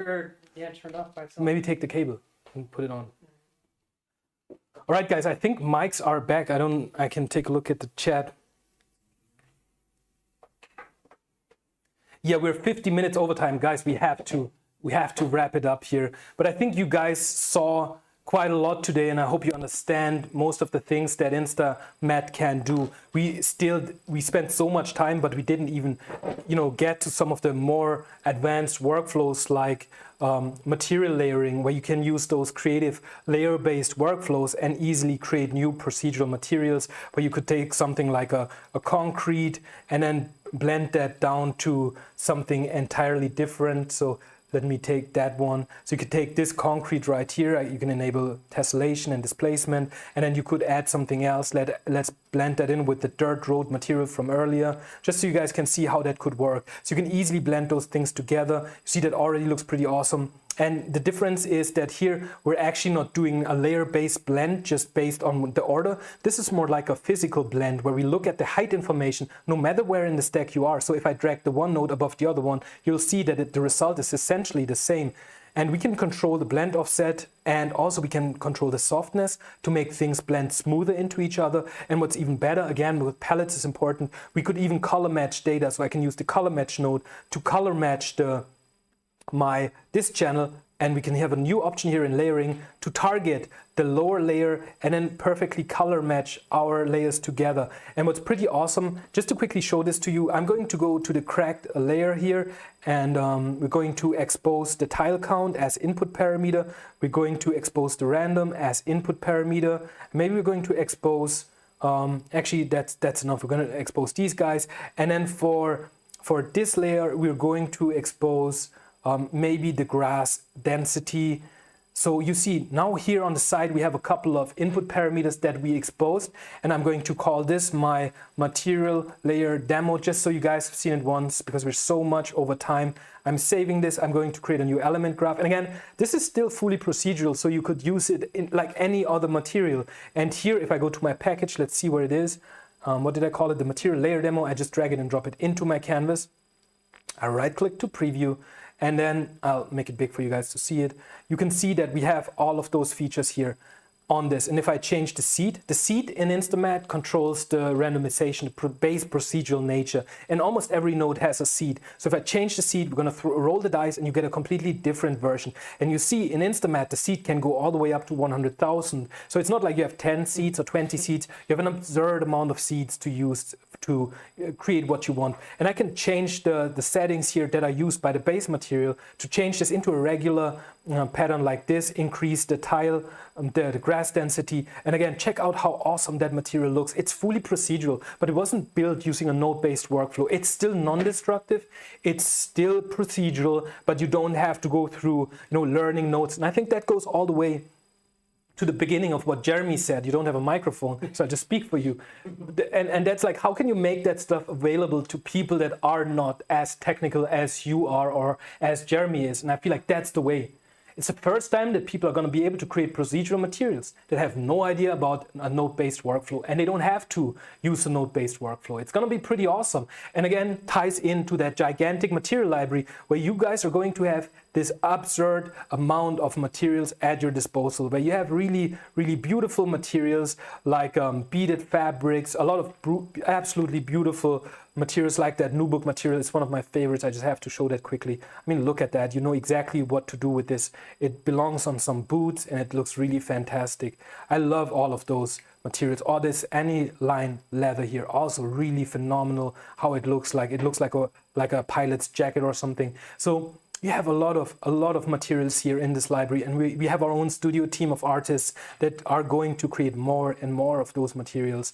Some pretty crazy stuff like the bookshelf material that just looks awesome, where you have, you create like a whole bookshelf that, looks like geometry, which is perfect. Imagine you have like this Harry Potter like library that goes up 50 floors, so you don't have to model it, you could use the texture and it's going to look equally as awesome, and you can control, all of the properties and what kind of books, what poles, do you even have a center pole, how many books, how is the scale of the material, like there we go, there's already that Harry Potter style thing that we have. Or you have facades that are absolutely insane that this stuff can be done with procedural materials like this facade.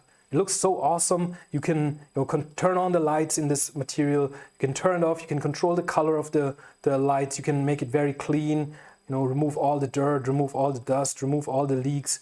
And then it's a pretty pristine facade, and you can use it for arc-vis. But you can also put it into your grungy, battle royale shooter in the distance, and you have beautiful facades. And we have a lot of those, and we want to add much more. We're trying to create a very consistent library where all of the, all of the points, all of the bases are covered, but in a way that it's super, super consistent. So all of this stuff, maybe you understand now why this took 5 years. I was just gonna ask. I don't know if they can hear me for this question, but this has been in development for five years or so. Maybe you can repeat the question afterwards.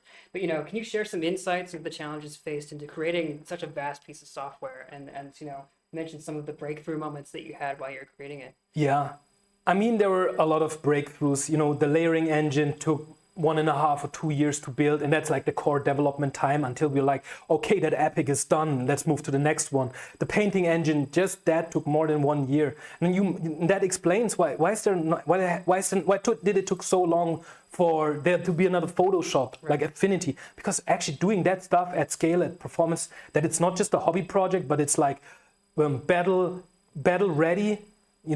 That takes a long time. So InstaMAT goes all the way back when we presented Instalot for the first time at the SIGGRAPH in LA, 2017. I still remember sitting in the airplane, writing the first lines of code, and it still amazes me that those lines of code, that architecture, it's still part of the graph.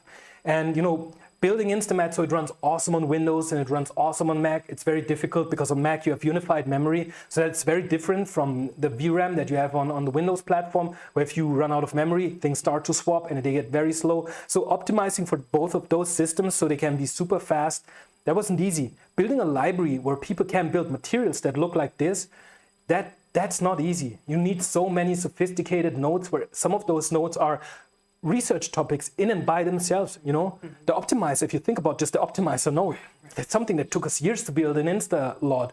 But even the flood fill nodes that we didn't get to show today, they're awesome. And they took us so long to build, and it's blurs and all of those things, getting them to be fast, getting them to work when you have a scatter count of 1,000 elements, that's not easy. So that took us so long to build. And it's not just that, the technical side, like building a beautiful UI that just clicks, that makes sense to you, where you feel like at home, or you feel like you want to work in this stuff the whole day. That's not easy. That took many, many iterations to build. But I feel like we've done a pretty good job, and I hope it connects to people, and there's some love for InstaMAT going forward, and we're able to change the industry, that we're able to, have an impact on studios, have an impact on small studios, that need to be more efficient, because large AAA studios, they can always outsource, they can always put it into more hands, more people, but it's the small studios that can't, it's the medium-sized studios that can't, but it's also companies that, if you think about the metaverse, like how do you want to enable the metaverse and that stuff, right? If you see like the recent research, we're really getting there. People are like, yeah, that could be pretty cool. Mm-hmm. But how do you want to build that stuff if everything is manual labor? You have so much data in the real world, construction data, engineering data, scanned data, that all needs to be converted. And InstaLot takes you to some point. InstaLot gets you there to some degree by, converting the CAD data to 3D data and optimizing it. But there's still so much missing, and that's the texturing side. And how do you make that scalable? How do you create something that's able to scale to a pipeline where the team, AAA studios, they have a lot of assets, they have a lot of manpower. Mm. But if you think about somebody who's in e-commerce or somebody who's in aerospace manufacturing or, consumer goods, they have a huge pipeline of 3D assets, CAD data, but they have just a small amount of people. Same is true for automotive companies. These guys have a huge amount of data, a lot of data that wants to be moved into the 3D world, but they don't have the manpower to be able to do all of that stuff in a way that it works. It takes them weeks or months to deliver one project. And I feel like if you use InstaMAT at scale, I really can't imagine where this goes. Just think about that scene node, the element scene, where you can actually build a scene graph, right? And have nodes and materials, many nodes in one element scene object. You could have one graph that builds a house as an element scene. You put that into another element scene that builds a city block. And you can continue this to the point where you can have a world builder created in InstaMAT, and it outputs as a scene that's using instancing and all of these sorts of things to make it super, super fast. So I think it's going to be pretty awesome, guys. And I think we have to wrap this up, Jeremy, at this point. I think we've covered so much today. Everyone's giving lots of really positive feedback here. They're really, really excited to get their hands on this. That's awesome, yeah. I'm looking forward to seeing you guys using it and creating something. Please sign up for our communities, the Discord server, and spread the word. Help us, get some traction. That's really important for us to continue building, because we're not big corporate like InstaMAT, InstaLot, Abstract. It's privately funded. Most of that is owned by me, and I'm still in the trenches every day doing 10, 11 hours, 12 hours to get this stuff done.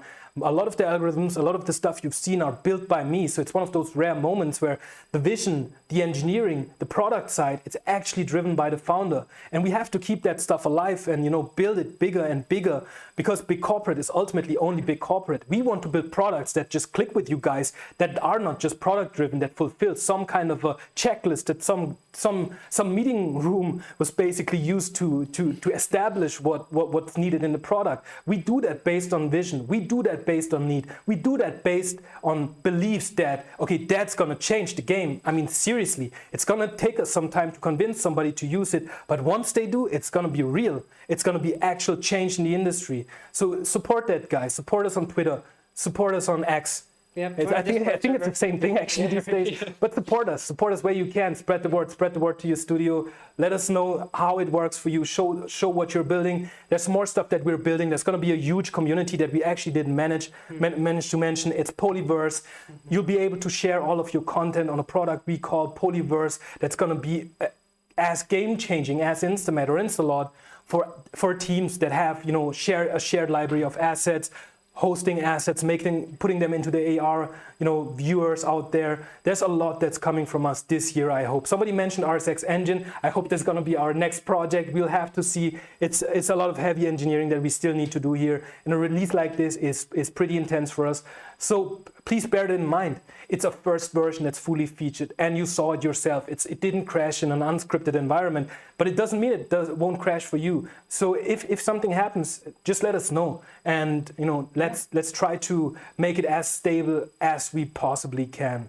Great, and I'm sure we'll get our Discord server link out there as quickly as we can. Check our socials to make sure that you can grab that. Absolutely, guys. That's what we're going to do. So stay tuned for our Twitter channels.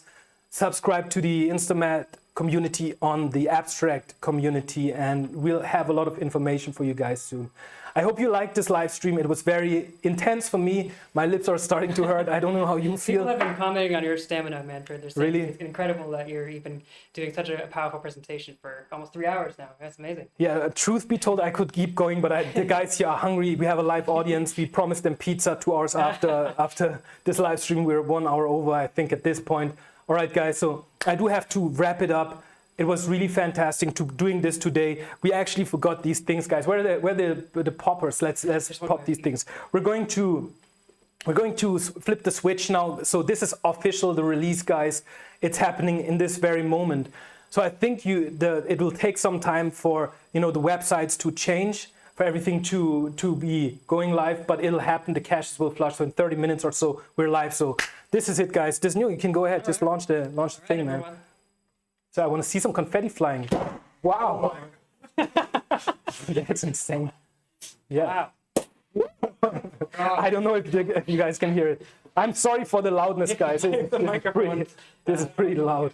I also have one of these things, guys. Let me see how that works. So I'll also pop one, guys. So how does it work? Whoa. So you see some confetti flying, guys. I told you it's unexpected. Wow. That's insane. That's awesome. Did you launch yours? Yeah. Really, it's awesome. It's an exciting time. It was great, man. And we got these lucky charms here. Awesome. All right, guys. I hope you enjoyed this stream. I hope you liked it. I had a good time. See you guys soon. And take care. Bye-bye.